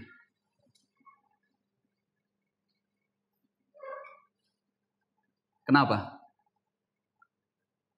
Allahumma inni as'aluka ilman nafi'an. Ya Allah, aku mohon kepadamu ilmu yang bermanfaat. Wa rizqan thayyiba, dan rizki yang baik. Wa amalan mutaqabbala, dan amalan yang diterima di sisimu.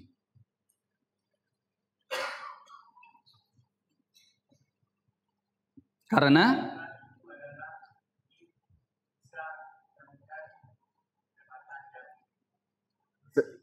rezeki yang baik dan amalan yang diterima.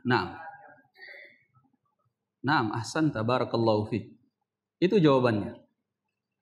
Anda dari mana tahu kalau rezeki Anda itu baik, rezeki Anda itu halal, kalau Anda nggak ngerti tentang bisnis, jual beli, perdagangan, atau apa pekerjaan yang sedang Anda lakukan?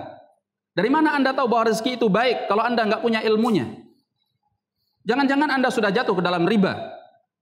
Jangan-jangan Anda sudah jatuh dalam muamalah yang dilarang oleh Rasulullah SAW. Iya kan? Dari mana Anda tahu bahwa amalan Anda bisa diterima oleh Allah kalau Anda nggak punya ilmunya? Maka ilmu yang paling terpenting. Sehingga beliau mengatakan di dalam doanya, Allahumma inni as'aluka ilman nafi'an. Yang pertama ilmu. Ya Allah, aku mohon kepadamu ilmu yang bermanfaat. Karena dengan ilmu inilah kemudian kita bisa minta kepada Allah wa rizqan thayyibah, rezeki yang baik. Karena kita tahu mana yang halal, mana yang haram dengan ilmu yang kita punya. Kemudian wa amalan mutaqabbala, dan amalan yang diterima di sisimu. Dengan ilmu kita tahu mana amalan yang diterima, mana amalan yang ditolak oleh Allah. Semuanya karena ilmu. Ya. Yang kedua, rezeki yang baik. Karena dengan rezeki yang baik, rezeki yang halal, yang masuk ke dalam perut kita dan menjadi darah daging kita, itu yang membangkitkan kita semangat beribadah kepada Allah Subhanahu wa taala. Kalau yang masuk ke dalam perut kita ini adalah barang yang haram atau rezeki yang haram, harta yang haram, itu membuat hati kita menjadi kelam, gelap. Itu yang membuat kita malas untuk beribadah kepada Allah Subhanahu wa taala.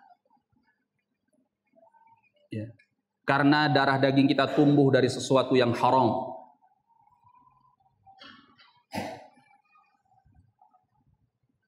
Nah, setelah itu wa amalan mutaqabbala, dan amalan yang diterima di sisimu. Tidak asal ibadah. Untuk apa kita ibadah kalau tidak diterima oleh Allah? Ibadah itu enggak penting banyaknya. Enggak penting bagaimana cara Anda melaksanakannya. Yang paling penting adalah apakah diterima di sisi Allah atau tidak. Ya. Jangan sampai amalan yang sudah kita lakukan di hari kiamat kelak dijadikan oleh Allah haba'an manthura, sebagai debu yang diterbangkan. Apa gunanya kalau kita beramal ternyata tidak berbuah pahala di sisi Allah? Dan yang lebih menyakitkan, apa gunanya kalau kita beribadah, bukannya kita mendapatkan pahala, tapi kita mendapatkan dosa. Ada nggak orang ibadah tapi mendapatkan dosa? Kalau orang bermaksiat mendapatkan dosa kan wajar ya. Ada orang zina, terus dikatakan berdosa, wajar karena dia zina. Ada orang mencuri, kemudian dia mendapatkan dosa, wajar karena dia mencuri. Melakukan maksiat kepada Allah. Tapi ada orang ibadah bukan berpahala tapi dosa. Ada enggak? Ada enggak kira-kira? Ya ada. Banyak malah. Misalnya dia ibadah tapi dengan riya. Ya. Riya itu jangan dianggap sepele. Justru yang paling ditakutkan pada orang-orang saleh adalah amalan riya. Orang yang ibadahnya riya. Riya itu diibaratkan seperti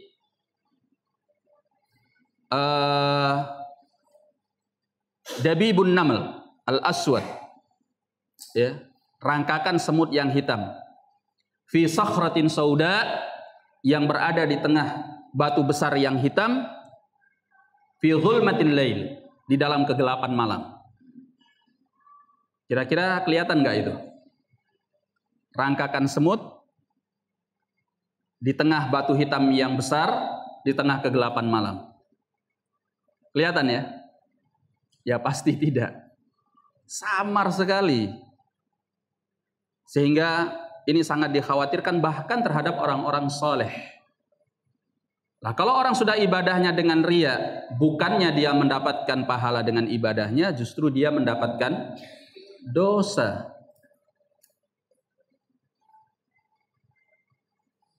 Nah, ini membutuhkan ilmu. Ya. Akhwani ma'asyiral muslimin, para jemaah sekalian rahimani wa rahimakumullah. Intinya tahap yang pertama yang harus kita mulai adalah berilmu. Mulai sekarang harus rajin ngaji. Harus rajin ngaji. Orang yang menjauh dari majelis kajian sama artinya dia menghancurkan dirinya dan agamanya. Karena dia tidak akan pernah tahu bagaimana dia beribadah kepada Allah dan mendekatkan diri kepadanya. Syaitan itu paling pintar bagaimana membuat kita sesat. Bahkan dia bisa membuat kita sesat dalam keadaan kita beribadah kepada Allah.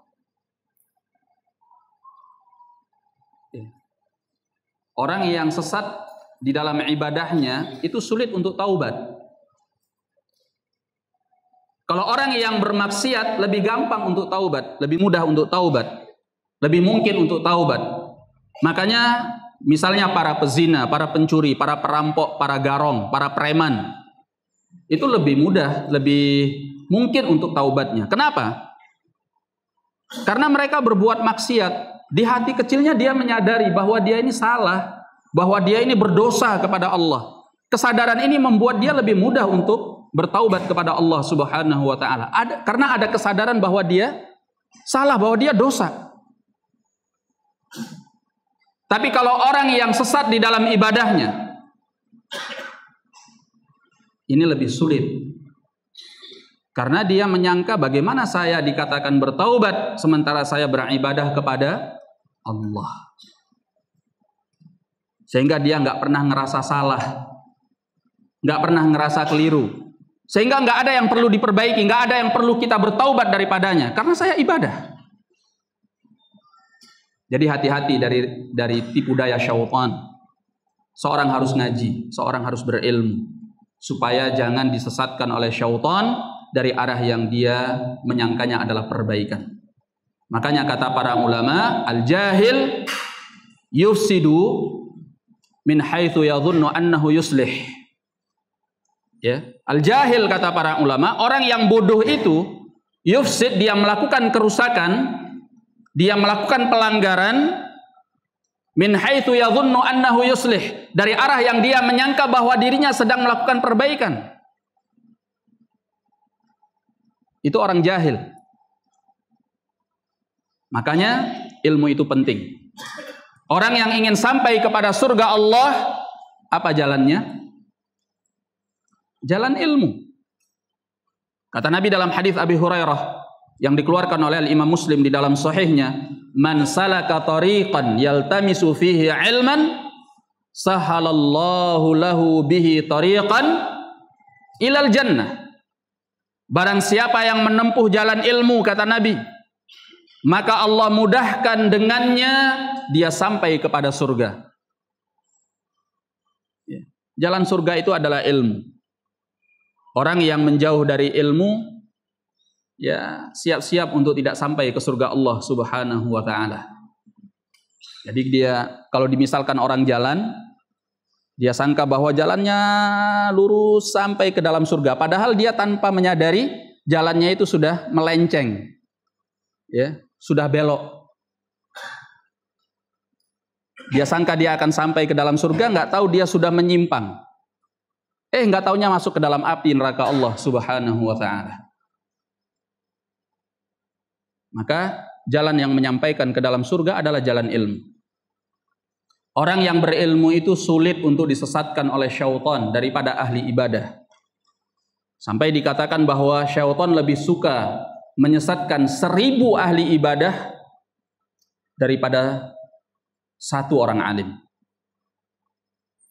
Karena dia menyesatkan seorang yang berilmu itu nggak mudah, nggak gampang. Dari manapun, dari pintu apapun dia masuk, seorang alim tahu.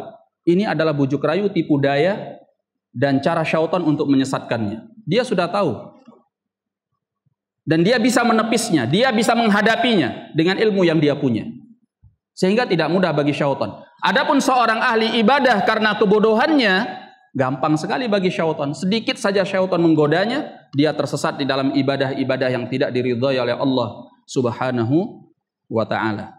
Maka lebih gampang bagi syaitan menyesatkan 1000 ahli ibadah daripada seorang alim. Sampai datang dalam sebagian riwayat dinyatakan fadlul alim 'alal 'abid ka fadlil qamar 'ala sair al-kawakib. Keutamaan seorang alim dibandingkan ahli ibadah adalah seperti keutamaan bulan di malam purnama dibandingkan dengan bintang-bintang yang lain. Antum perhatikan malam bulan purnama. Ketika antum memperhatikan malam bulan purnama, cahaya apa yang dominan di atas langit sana? Cahaya bulan. Cahaya-cahaya bintang itu akan tampak kalau tidak ada bulan. Tapi kalau sudah ada bulan, maka semua cahaya bintang akan hilang. Begitulah keutamaan seorang alim dibandingkan dengan seorang ahli ibadah. Dan satu kekeliruan yang perlu kita ketahui, kadang sebagian orang memandang Yang perlu belajar itu hanya anak pondok pesantren, ya, yang masih dalam sekolah tahfidz. Ilmu itu dibutuhkan oleh siapapun. Ilmu agama dibutuhkan oleh siapapun. Presiden harus belajar tentang agama. Dia butuh belajar agama kalau dia memang seorang yang beriman kepada Allah dan ingin ibadah kepada Allah. Seorang pejabat harus belajar, harus ngaji. Ya. Seorang gubernur, bupati, camat, pebisnis, siapa saja orangnya dia harus belajar, dia harus ngaji. Kalau dia ingin mendekatkan diri dan beribadah kepada Allah Subhanahu wa ta'ala. Maka belajar agama itu kebutuhan setiap mukmin. Kata Nabi alaihi salatu wassalam, talabul ilmi faridatun ala kulli muslim. Mempelajari ilmu agama itu kewajiban bagi setiap muslim. Al-Imam Ahmad ditanya, ilmu yang seperti apa yang harus dipelajari oleh seorang mukmin? Kata beliau rahimahullahu ta'ala, yaitu ilmu alladzi yaqumu bihi dinuh. Ilmu yang dengannya dia bisa menegakkan agamanya. Dia bisa melaksanakan agamanya. Maka dia harus mempelajari ilmu tersebut. Nah, ikhwani ma'asyiral muslimin rahimani wa rahimakumullah. Yang kedua, kata beliau rahimahullahu taala, al-martabatu tsaniyah mahabbatuh. Tingkatan yang kedua adalah mencintai. Mahabbatu ma anzalallah, yaitu mencintai apa yang diturunkan oleh Allah. Wa kufru man karihahu, dan kekafiran orang yang membenci apa yang diturunkan oleh Allah Subhanahu wa taala. Liqaulih, karena firman Allah di dalam Al-Qur'an dalam surat Muhammad ayat yang ke-9, dzalika bi annahum karihu ma anzalallah. Yang demikian itu karena mereka membenci apa yang diturunkan oleh Allah. Fa ahbata a'malahum, maka Allah membinasakan amalan-amalan mereka.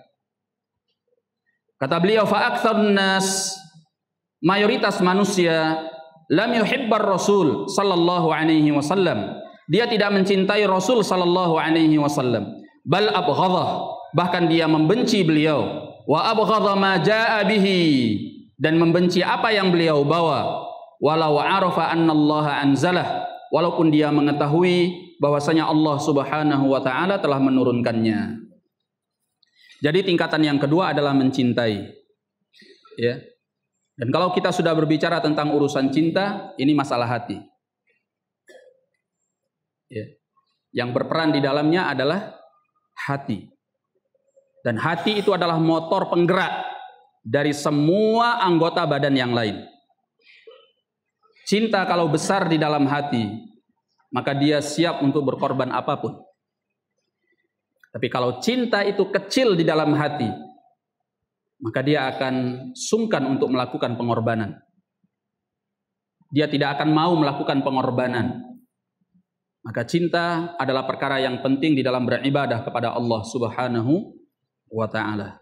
Orang kalau sudah sangat cinta kepada Allah, ya, tidak usahkan hanya sekedar sholat, puasa, ya, bahkan dia akan mengeluarkan hartanya di jalan Allah yang wajib seperti zakat, ya, dan demikian pula sedekah-sedekah yang sunnah. Dia akan gunakan hartanya di jalan Allah. Bahkan nyawanya akan dikorbankan di jalan Allah Subhanahu wa ta'ala. Semua itu yang mendorongnya adalah rasa cinta. Maka kalau kita sudah mengilmui sesuatu, yang kedua kita harus memperbesar rasa cinta kepada Allah dan kepada Rasulnya serta kepada syariatnya. Ya. Kalau cinta itu adalah urusan hati, siapa yang memiliki hati kita? Allah. Sebagaimana disebutkan dalam hadis Abi Hurairah radhiyallahu an, kata Nabi alaihi salatu wassalam, innal qulub baina asbi'aini min asabi'ir rahman. Hati-hati manusia itu berada di antara dua jari dari jari jemari Allah yang Maha Pengasih. Yuqallibuha kaifa syaa. Allah Subhanahu wa taala membolak-balikkan hati-hati manusia dengan sekehendaknya.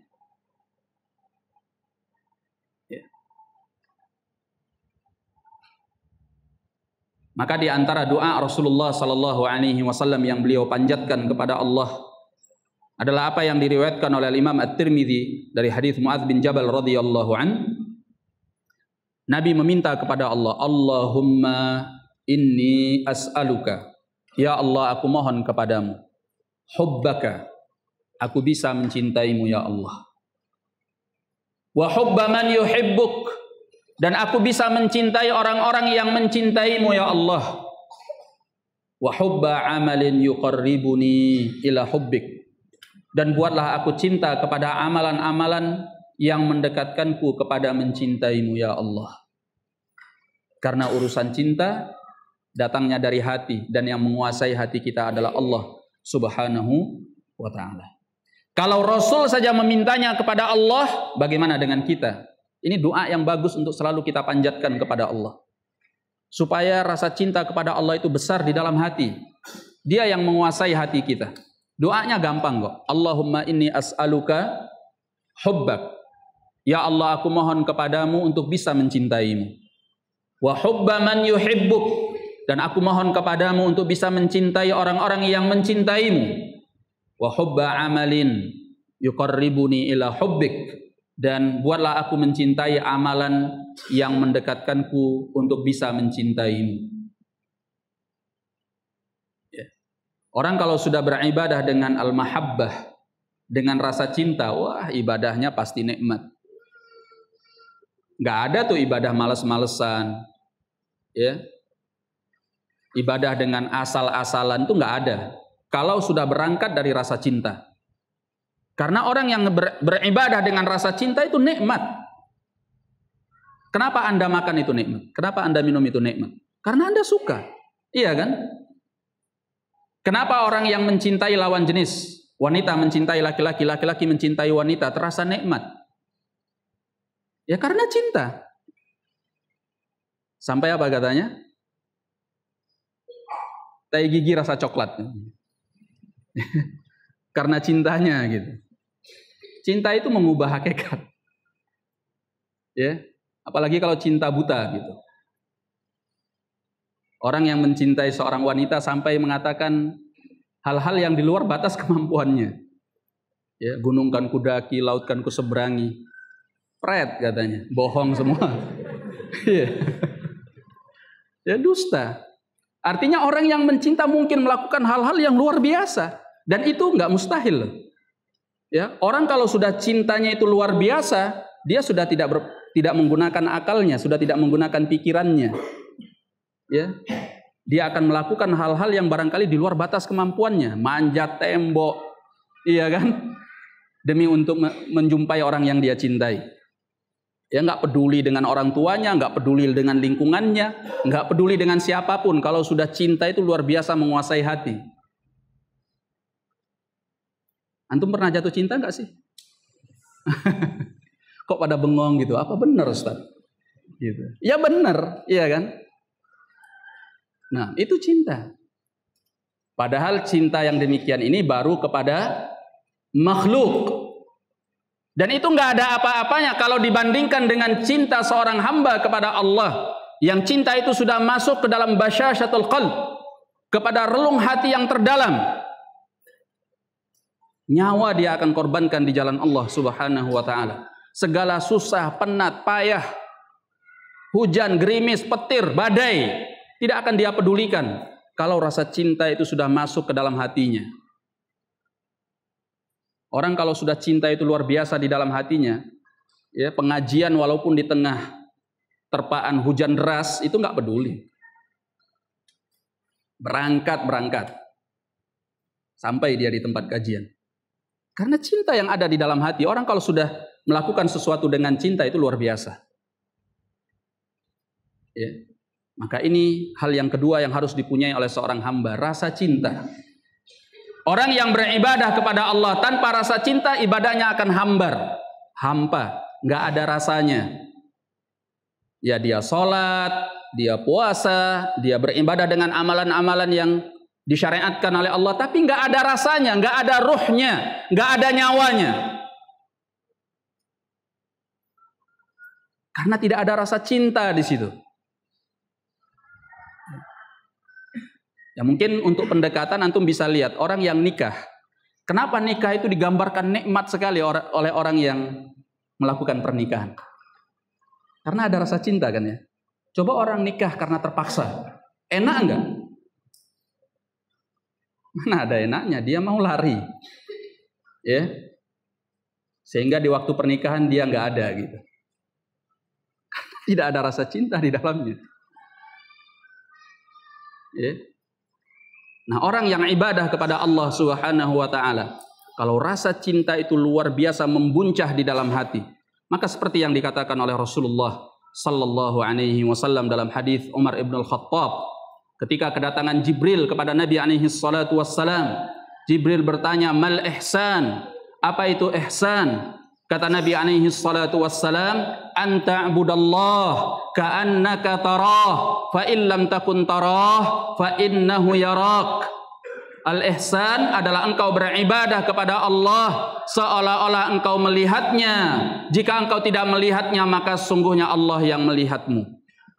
Kata para ulama, tingkatan yang pertama yaitu orang yang beribadah kepada Allah seolah-olah dia melihatnya. Ini adalah ibadah orang yang berangkat dari rasa cinta dan kerinduan kepada Allah.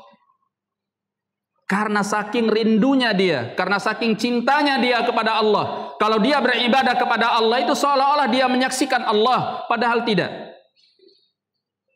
Karena besarnya rasa cinta dan kerinduan. Antum pernah safar pergi jauh, meninggalkan istri, keluarga dalam jangka waktu yang panjang. Ya. Sebagian orang ada yang sampai karena sudah lamanya dia safar dan jauh dari istrinya, ya itu sampai terbayang-bayang itu istrinya. Apa yang membuatnya seperti itu? Rasa cinta dan kerinduan, iya kan? Rasa cinta dan kerinduan. Ini terhadap makhluk. Rasa cinta dan kerinduan kepada Allah bisa lebih dahsyat daripada itu kalau sudah masuk ke dalam relung hati seorang hamba yang beriman kepadanya. Makanya jangan heran kalau ibadah salat para sahabat radhiyallahu taala anhum sangat luar biasa. Ya, sebagian mereka salat sampai burung itu hinggap di kepalanya. Burung menyangka bahwa dia adalah dahan pohon yang mati. Karena saking khusyuknya dia menikmati ibadah tersebut. Ali bin Abi Thalib radhiyallahu anhu disebutkan bahwa beliau dicabut anak panah dari badannya ketika dia dalam sholat. Beliau memintanya ketika di dalam sholat. Karena kalau di dalam sholat dia tidak lagi merasakan apa-apa. Ya, ruhnya sudah ada bersama Allah Subhanahu wa ta'ala. Karena saking nikmatnya sholat tersebut. Yang berangkat dari rasa cinta dan kerinduan kepada Allah. Tentunya lebih lagi Nabi kita Muhammad sallallahu alaihi wasallam, ya, beliau orang yang paling kuat ibadahnya. Sampai kata Aisyah radhiyallahu anha, Nabi itu kalau salat malam tatafattar qadama, kedua kakinya itu bengkak-bengkak dan pecah-pecah. Sampai Aisyah bertanya kepadanya, "Ya Rasulullah, lima fa'alta hadza?" Ya Rasulullah, kenapa engkau lakukan ini? Ya. Waqad ghafarallahu laka ma taqaddama min dzambika wa ma ta'akhkhar. Padahal Allah Subhanahu wa taala telah mengampuni dosa-dosamu, baik yang telah lalu ataupun yang akan datang. Kenapa engkau lakukan ini ya Rasulullah? Apa perlunya?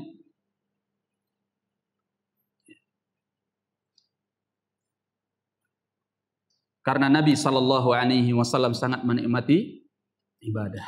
Beliau ingin menjadi hamba Allah yang bersyukur kepadanya.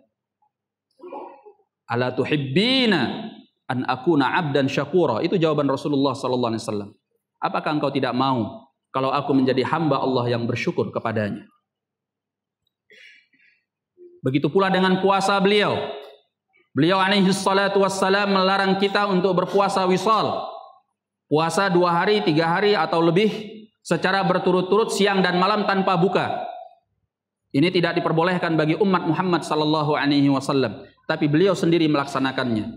Sampai sebagian sahabat bertanya kepada beliau, "Ya Rasulullah, nahaitana 'anil wisal wa anta tuwasil." Ya Rasulullah, engkau melarang kami dari puasa wisal sementara engkau sendiri melaksanakannya. Kata Nabi alaihi salatu wassalam, "Ana lastu kahayatikum." Aku, kata Nabi, bukan seperti kondisi kalian. Ana asqani rabbi au saqani rabbi wa at'amani rabbi wa saqani. Aku ini orang yang diberi makan dan minum oleh Rabbku. Ya. Maksudnya apa diberi makan dan diberi minum oleh Allah? Sebagian ulama mengatakan yaitu dengan makanan dan minuman surga. Namun ini kurang tepat, yang lebih tepat adalah apa yang dikatakan oleh Syekh Muhammad bin Shalih Al-Utsaimin rahimahullah. Maksud dari ucapan ini bahwa beliau sallallahu alaihi wasallam karena saking nikmatnya ibadah tersebut, ibadah itu membuat beliau lalai dari makannya dan minumnya. Nggak ingat lagi makan dan minum karena kelezatan, kenikmatan makan dan minum itu kalah sama kenikmatan dan kelezatan ibadah kepada Allah Subhanahu wa taala. Ya. Sehingga beliau nggak butuh lagi makan dan minum. Ya. Walaupun beliau berpuasa, beliau itu tetap kuat karena nikmatnya ibadah itu mengalahkan nikmatnya makan dan minum. Sehingga beliau nggak lagi butuh kepada makan dan minum tersebut. Ya. Antum pernah lihat orang main game online? Ini yang anak muda mahasiswa biasanya tahu nih. Ya, kalau antum perhatikan mereka, subhanallah, 2 hari, 3 hari nggak tidur, bahkan makannya ala kadar. Iya kan? Sibuk dia main game online itu. Kok bisa? Coba kalau dia nggak lagi main game online, bisa dia nggak tidur, bisa dia nggak makan, bisa dia nggak minum? Nggak bisa. Karena dia merasa nikmat dengan itu. Begitu juga orang yang sibuk dengan pekerjaannya. Karena saking sibuknya dia dengan pekerjaan dan nikmatnya dia melaksanakan pekerjaan yang dia suka tersebut, dia sampai lupa makan dan minumnya. Sampai dia bergadang malam nggak tidur. Nah, begitulah orang yang besar rasa cintanya kepada Allah Subhanahu wa taala, seperti Rasulullah sallallahu alaihi wasallam, beliau melaksanakan ibadah kepada Allah dalam keadaan beliau sangat menikmati ibadah tersebut. Ya. Sehingga ibadah itu terasa nikmat, terasa indah. Selesai dari satu sholat dia kepingin sholat lagi. Terasa lama, bagi dirinya terasa lama waktu sholat yang berikutnya, karena dia merindukan untuk berkomunikasi dengan Allah di dalam sholatnya. Karena sholat dia rasakan nikmat. Coba orang yang rasa rindunya kecil, rasa cintanya kecil kepada Allah, sholat itu masih menjadi beban. Sholat lagi. Baru selesai sholat dah adzan lagi gitu kan. Capek aku katanya. Karena ibadah itu masih menjadi beban. Kenapa menjadi beban? Karena rasa cinta yang kecil kepada Allah. Kerinduan yang barangkali mungkin hampir tidak ada kepada Allah Subhanahu wa taala. Sehingga ibadah-ibadah itu masih menjadi beban. Tapi orang yang benar-benar mencinta kepada Allah, ibadah itu terasa nikmat dan dia selalu menginginkannya. Kalau bukan karena ada urusan yang penting, barangkali dia tidak akan pernah bergeser dari masjid. Karena dia selalu ingin ibadah kepada Allah. Karena ibadah yang dia rasakan itu nikmat. Nah, itu rasa cinta. Maka hal yang kedua yang penting bagi seorang hamba adalah mencintai. Setelah dia berilmu, mempelajari, ngaji, maka yang kedua dia harus memperbesar rasa cinta kepada Allah, kepada Rasulullah SAW, ya, dan kepada syariat yang dibawanya.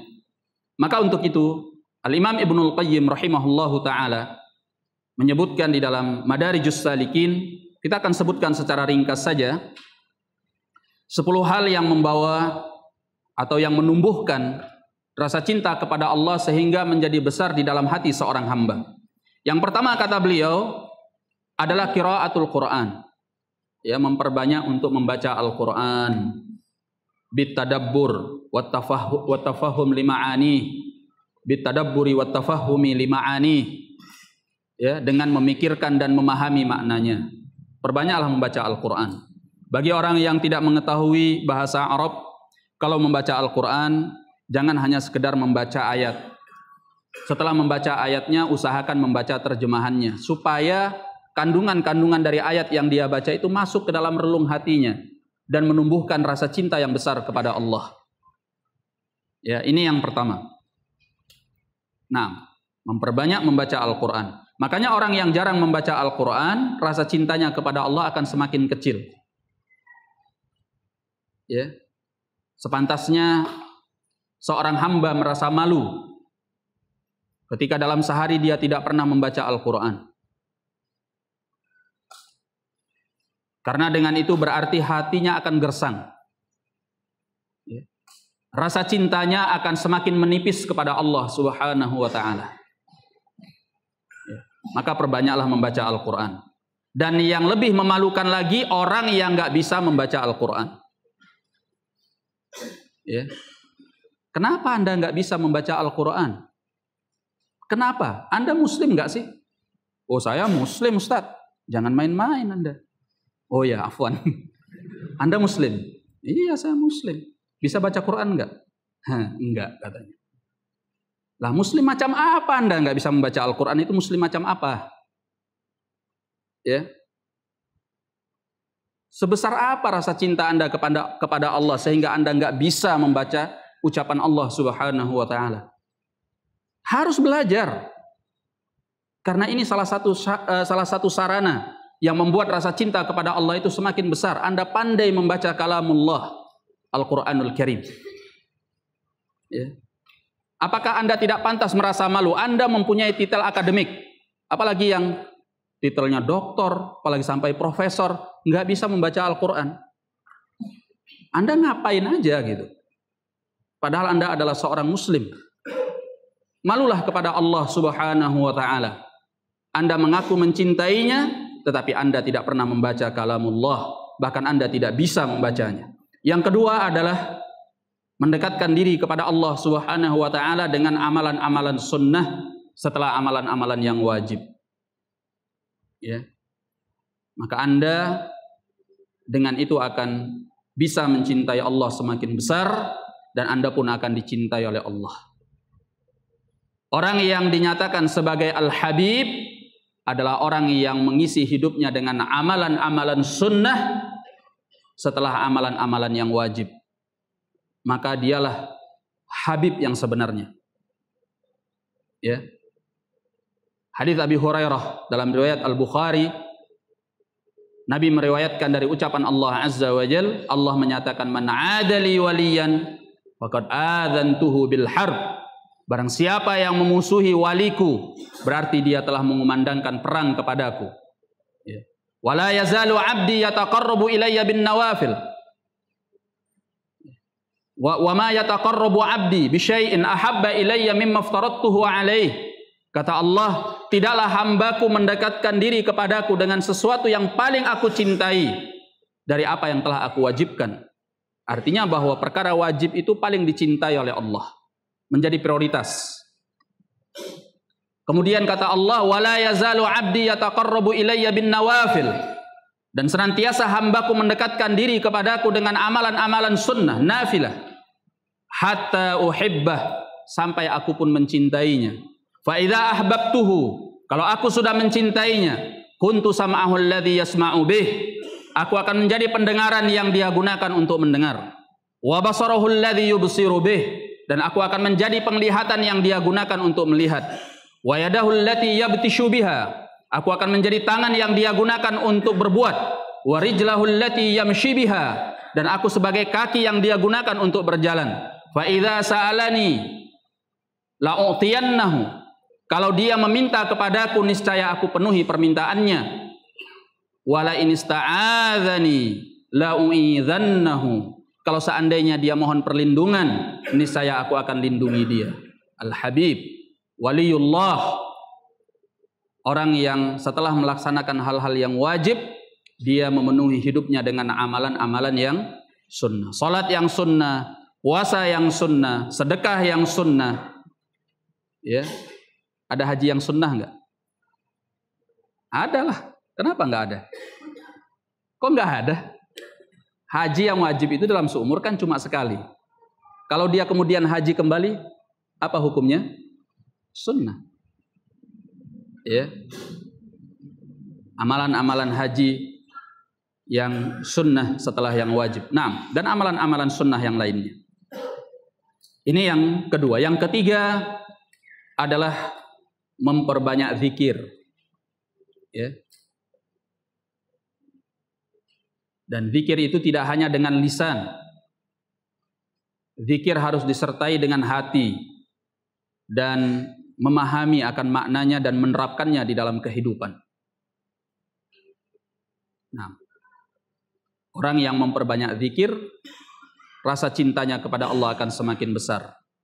Bagaimana tidak, karena dia selalu mengingat Allah. Seorang yang mencintai seorang wanita, ya, semakin sering dia mengingat wanita yang dia cintai, maka akan semakin besar rasa cintanya. Dan seorang yang mencinta, pasti yang keluar dari mulutnya tentang orang yang dia cintai. Maka barang siapa yang mencintai Allah dan dia selalu berzikir kepadanya, rasa cintanya akan semakin besar kepada Allah. Kata Allah Azza wa Jal, fa idza dzakarani dzakartuhu fi nafsihi. Kalau dia selalu mengingatku, aku akan mengingatnya, kata Allah, di dalam diriku. Wa idza dzakarani fi mala'in. Kalau dia mengingatku di tengah-tengah khalayak, dzakartuhu fi mala'in khairin min.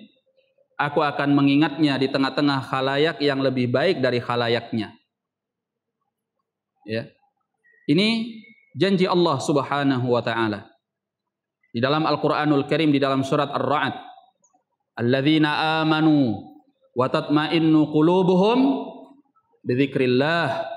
Orang-orang yang beriman dan hati mereka menjadi tenang dengan mengingat Allah. Ala bidzikrillah tatma'innul qulub. Bukankah dengan mengingat Allah hati-hati orang yang beriman akan menjadi tenang? Zikrullah. Ya. Sehingga menghafal zikir-zikir itu bukan hanya tugasnya anak-anak tahfidz, ya. Semua kita butuh zikir. Terlebih lagi kalau kita ini ahlus sunnah.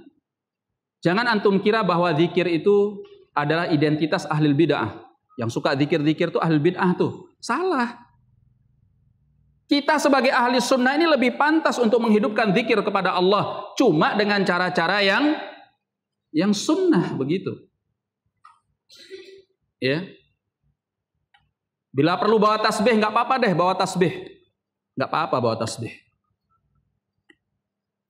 Ya. Walaupun yang lebih utama adalah zikir dengan jari jemari. Yang lebih utama. Karena jari jemari kita ini sebagai saksi di hadapan Allah bahwa kita telah menggunakannya untuk berzikir kepadanya. Maka kita harus membasahi lisan kita dengan zikir-zikir kepada Allah. Banyak sekali zikir yang diajarkan oleh Nabi SAW. Mulai dari bangun tidur sampai mau tidur lagi. Jangan sampai para aba, para ummahat, bapak dan ibu-ibu kalah, ya, sama anaknya yang belajar di sekolah tahfidz atau di TPA gitu. Anaknya tahu bacaan zikirnya, lah bapaknya, lah ibunya nggak tahu. Yang penting kan anak membiayai Ustaz. Nggak cukup. Ya, antum pun butuh zikir.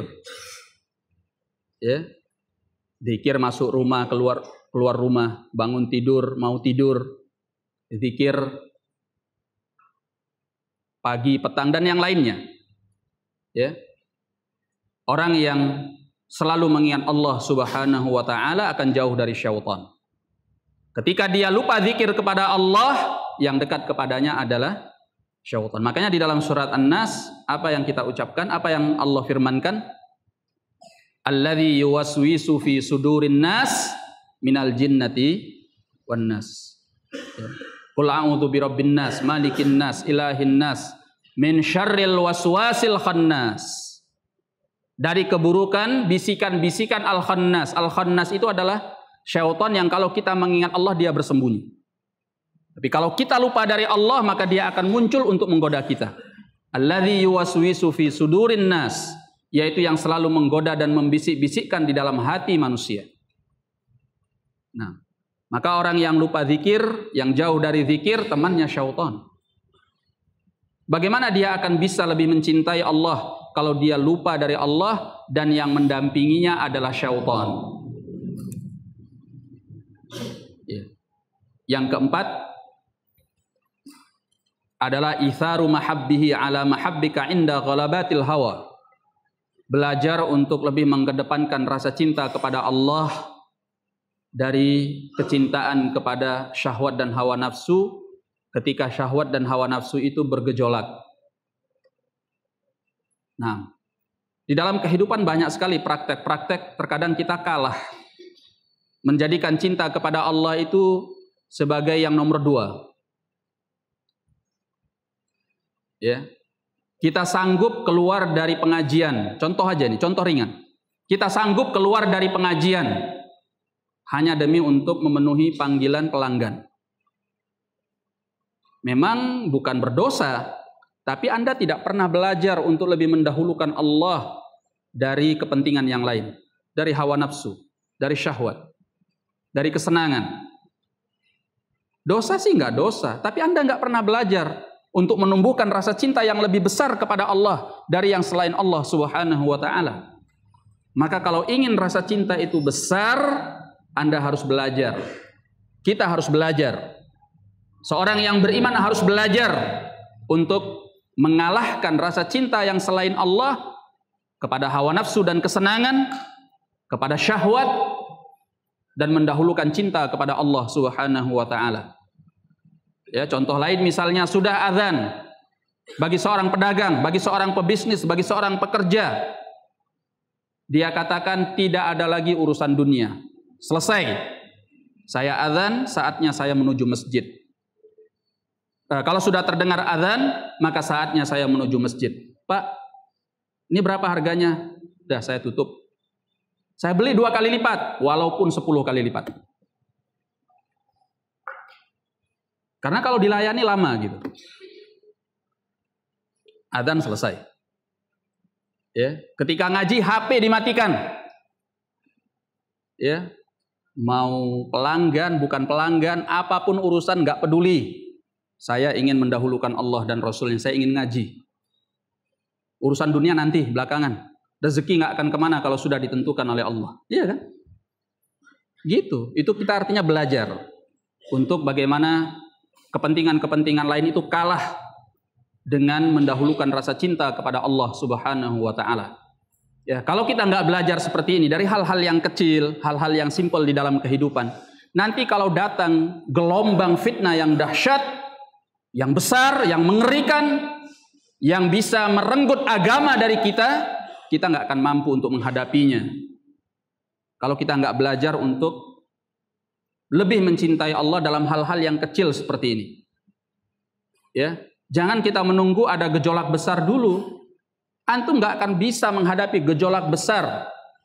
Situasi di mana antum harus memilih Allah atau yang selainnya dengan melepaskan agama Allah. Antum nggak akan sanggup. Makanya harus belajar dari hal-hal yang kecil, memperbesar rasa cinta. Ya, itulah mengapa para sahabat radhiyallahu taala anhum tidak pernah tergiur oleh kesenangan dunia yang manapun. Karena mereka sudah menanamkan rasa cinta kepada Allah itu dengan sangat luar biasa. Ya.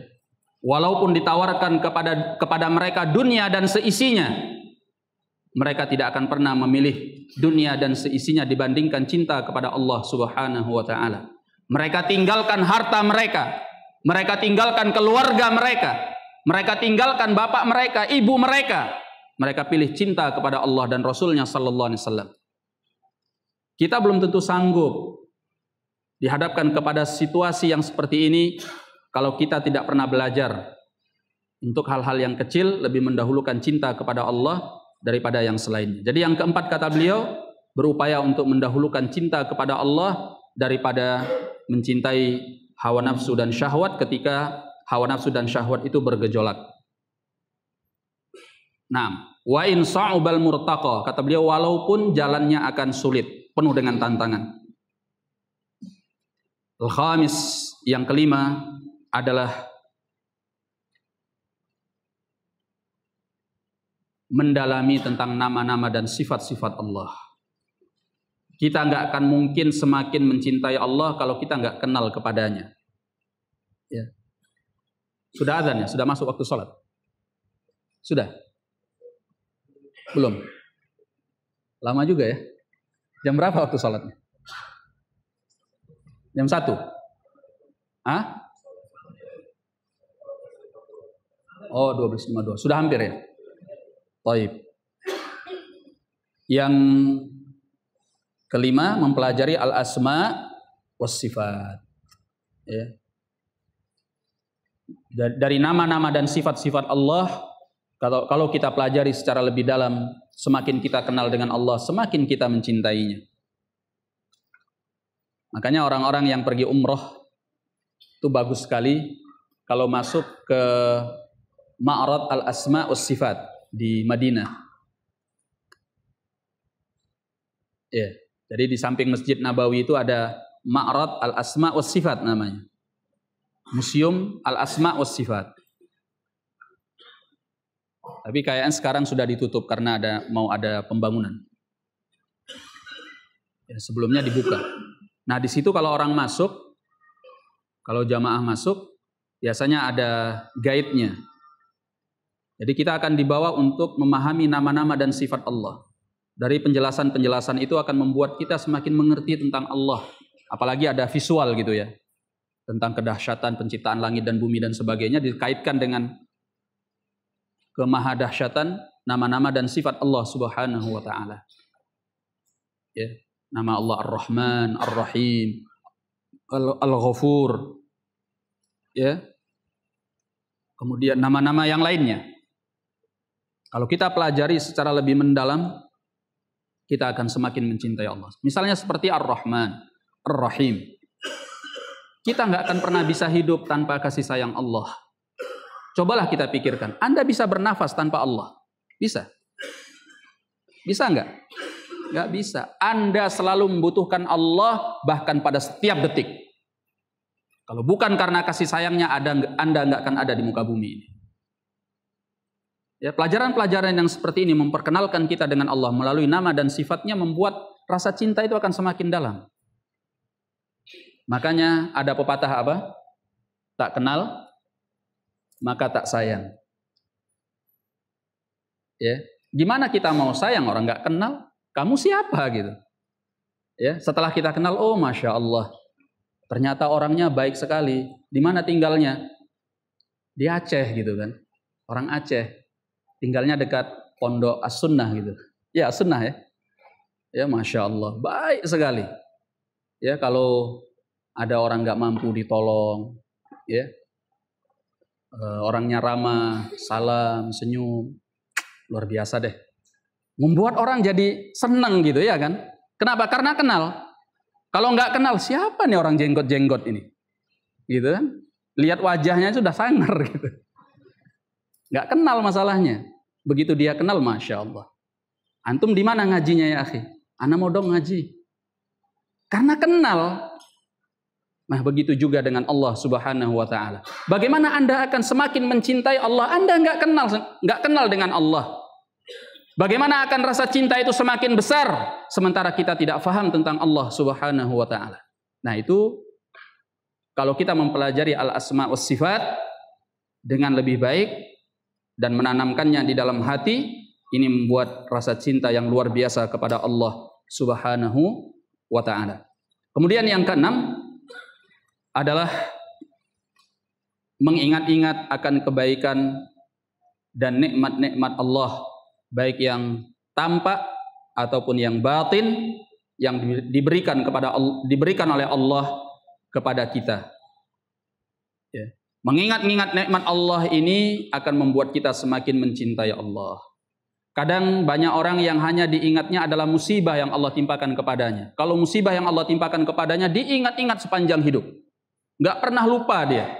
Sehingga muncul di dalam hatinya rasa ketidaksukaan kepada Allah. Kenapa harus saya? Kenapa nggak orang lain? Ya. Dia berkeluh kesah, dia berburuk sangka kepada Allah Subhanahu wa taala. Dia lupa. Kalau dia ukur-ukur, kalau dia timbang-timbang, kalau dia hitung-hitung, maka apa yang Allah berikan dari nikmatnya kepada dirinya sejak dia lahir sampai saat itu akan jauh lebih banyak daripada musibah yang Allah timpakan kepadanya. Iya. Misalnya ada orang yang dalam satu malam dia kehilangan rumah, kehilangan harta, anaknya meninggal dunia, istrinya meninggal dunia. Dia kehilangan sebagian anggota tubuhnya. Ya. Apakah berarti Allah Subhanahu wa taala berbuat jahat kepadanya sehingga dia pantas untuk berburuk sangka, murka kepada Allah? Kan tidak. Kalau dia mengingat nikmat Allah, justru dia akan bersyukur kepada Allah Subhanahu wa taala. Ya, apapun yang diambil oleh Allah, yang Allah tinggalkan jauh lebih banyak. Ya, Allah ambil sebagian hartanya, kan enggak semua. Kalaupun semua, masih ada yang Allah tinggalkan. Ya, meninggal anaknya, meninggal istrinya, rumahnya terbakar, tapi kan dia masih hidup.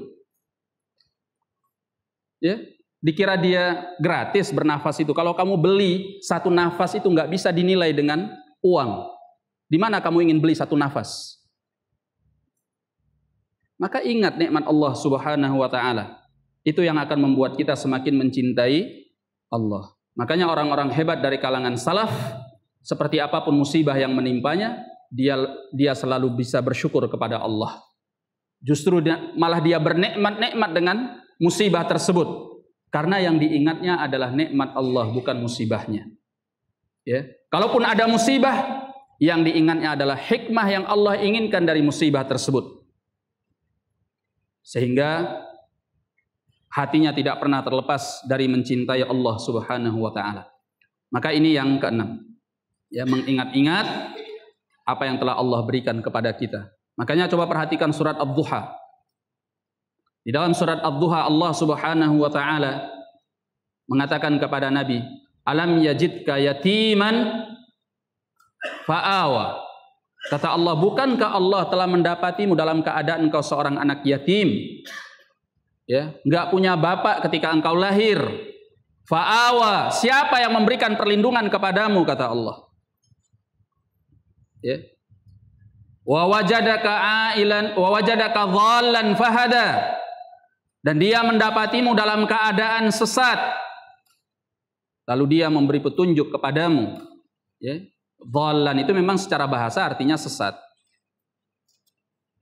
Tapi maksudnya bukan beliau melakukan perbuatan syirik, ya, berbuat perbuatan kemaksiatan yang keji, yang rendah, yang menjatuhkan kehormatan, tidak. Nabi SAW sudah dipersiapkan oleh Allah sejak sebelum beliau menjadi Nabi dan Rasul. Nggak pernah berbuat syirik, nggak pernah berjudi, nggak pernah berbuat zina, nggak pernah mencuri. Beliau tidak seperti masyarakat jahiliyah pada waktu itu. Bahkan beliau menyendiri untuk mendekatkan diri kepada Allah di Gua Hira. Maksudnya beliau sesat di sini adalah beliau nggak tahu gimana caranya beribadah kepada Allah. Karena memang tidak ada wahyu yang turun kepada beliau. Beliau ingin mendekatkan diri tapi nggak tahu harus bagaimana. Sampai datang malaikat Jibril di Gua Hira dan diturunkan kepada beliau wahyu dari Allah Subhanahu wa taala. Makanya kata Allah, wa wajadaka dhallan fahada. Allah mendapatimu dalam keadaan engkau tidak tahu agama, engkau tidak mengerti tentang syariat, dan dia yang memberi petunjuk kepadamu. Wa wajadaka ailan fa'aghna. Bukankah dia yang telah mendapatimu dalam keadaan engkau fakir, engkau enggak mempunyai apa-apa? Siapa yang memberimu kecukupan dan kekayaan? Allah Subhanahu wa ta'ala. Makanya di akhir surat Allah menyatakan, wa amma bi ni'mati rabbika fahaddits. Adapun dengan nikmat Rabbmu maka ceritakanlah. Ya. Jadi ini akan membangkitkan rasa cinta kepada Allah Subhanahu wa ta'ala. Nah, maka harus kita ingat-ingat. Taib. Kita selesaikan sampai 10 secara ringkas. Yang ketujuh, dan ini termasuk yang sangat mengagumkan kata Imam Ibnul Qayyim rahimahullah, yaitu terenyuhnya hati di hadapan Allah Subhanahu wa taala. Hati yang gampang menangis karena Allah. Tersentuh karena Allah Subhanahu wa taala. Makanya kalau kita mendengar ayat Al-Qur'an, jangan biasakan untuk berbicara tentang yang lain. Kalau antum nggak kepingin dengar ayat Al-Quran, matikan. Kalau antum nggak kepingin dengar sebuah ceramah, sebuah kajian, matikan. Jangan kajiannya bicara apa, antum ngobrol, ketawa ketiwi dan nggak mempedulikannya. Nanti terbiasa hati kita ini lengah. Tidak gampang dinasehati, tidak gampang mendengarkan peringatan-peringatan Allah dan Rasulnya. Jangan antum jadikan dia seperti hiburan. Ya. Makanya kan di dalam Al-Quran Allah katakan, فَإِذَا قُرِئَ الْقُرْآنِ فَاسْتَمِعُوا لَهُ وَأَنْصِتُوا. Kalau dibacakan Al-Quran, dengarlah dengan baik-baik dan diamlah. Ansitu itu artinya diamlah kalian dari semua pembicaraan. Istami'u, kalau isma'u itu sekedar mendengar. Ya, mendengar walaupun tidak memperhatikan. Bisa jadi itu isma'u namanya. Yang penting mendengarkan. Tapi kalau istami'u itu mendengarkan dengan menyimak dan memperhatikannya. Makanya perintahnya fastami'u wa ansitu, dan diamlah kalian. Itu bedanya ansitu dengan uskutu. Uskutu artinya diam dari pembicaraan yang sedang kita ucapkan. Tapi kita boleh berpindah ke pembicaraan yang lain. Tapi kalau ansitu, semua pembicaraan tahan. Diam dari pembicaraan yang manapun. Perhatikan Al-Quran yang sedang dibacakan. Maka perlakukan Al-Quran dengan selayaknya. Jangan sampai kita punya hati ini keras. Ya. Oleh karenanya kalau ada bacaan Al-Quran, ada ceramah-ceramah, peringatan-peringatan, biasakan untuk memperhatikannya. Kalau enggak kepingin dengar, matiin. Nah, barakallahu fikum. Kemudian yang keberapa? Yang ke-8 adalah berkhalwat. Apa artinya berkhalwat? Bersepi-sepi dengan Allah Subhanahu wa ta'ala di sepertiga malam yang terakhir. Ya. Bermunajat kepada Allah. Kalau kita bangun di sepertiga malam yang terakhir dengan keimanan, pertama yang kita lakukan apa? Keluar sambil memandang langit, seperti yang dilakukan oleh Nabi SAW, membaca 10 ayat terakhir dari Ali Imran. Setelah itu pertama yang kita lakukan tentunya berwudu, ya, bangun, membaca bacaan bangun tidur, kemudian berwudu, kemudian setelah itu keluar, baca 10 ayat terakhir dari surat Ali Imran.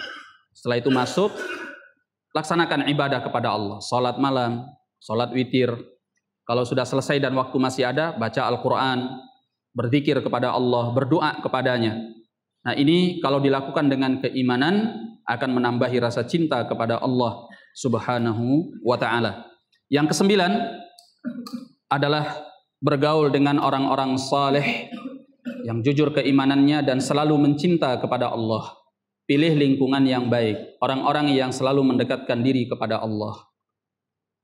Makanya lingkungan yang mendukung kita untuk memperbesar rasa cinta kepada Allah adalah lingkungan masjid, lingkungan pondok pesantren. Ya. Kalau kita tinggal di tengah-tengah lingkungan orang awam, ya tahu sendiri orang awam, ba'da subuh dangdutan dia. Pening kepala kita dengarkannya. Awalnya kita nggak suka, tapi karena setiap hari lama-lama enak juga ya. Ketika suatu saat dia tidak menghidupkan lagu dangdutnya, kita kecarian gitu loh. Mana nih lagu dangdutnya? Tanpa kita sadari. Karena hati kita lemah. Taib. Maka lingkungan yang baik itu berpengaruh. Nah, yang terakhir adalah menjauhkan segala sebab yang menghalangi antara hati kita dengan Allah, yaitu perbuatan-perbuatan semacam syirik, bid'ah, dan kemaksiatan-kemaksiatan kepadanya. Karena dari setiap kesyirikan, kebid'ahan, kemaksiatan-kemaksiatan akan menggoreskan titik-titik hitam di dalam hati dan menjauhkan kita dari Allah. Nah, wallahu a'lam bissawab. Ini dua tingkatan yang baru kita pelajari. Apakah mau dilanjutkan ba'da zuhur atau tidak? Karena tergantung antum. Dilanjutkan setelah salat zuhur. Gimana makannya? Dilanjutkan.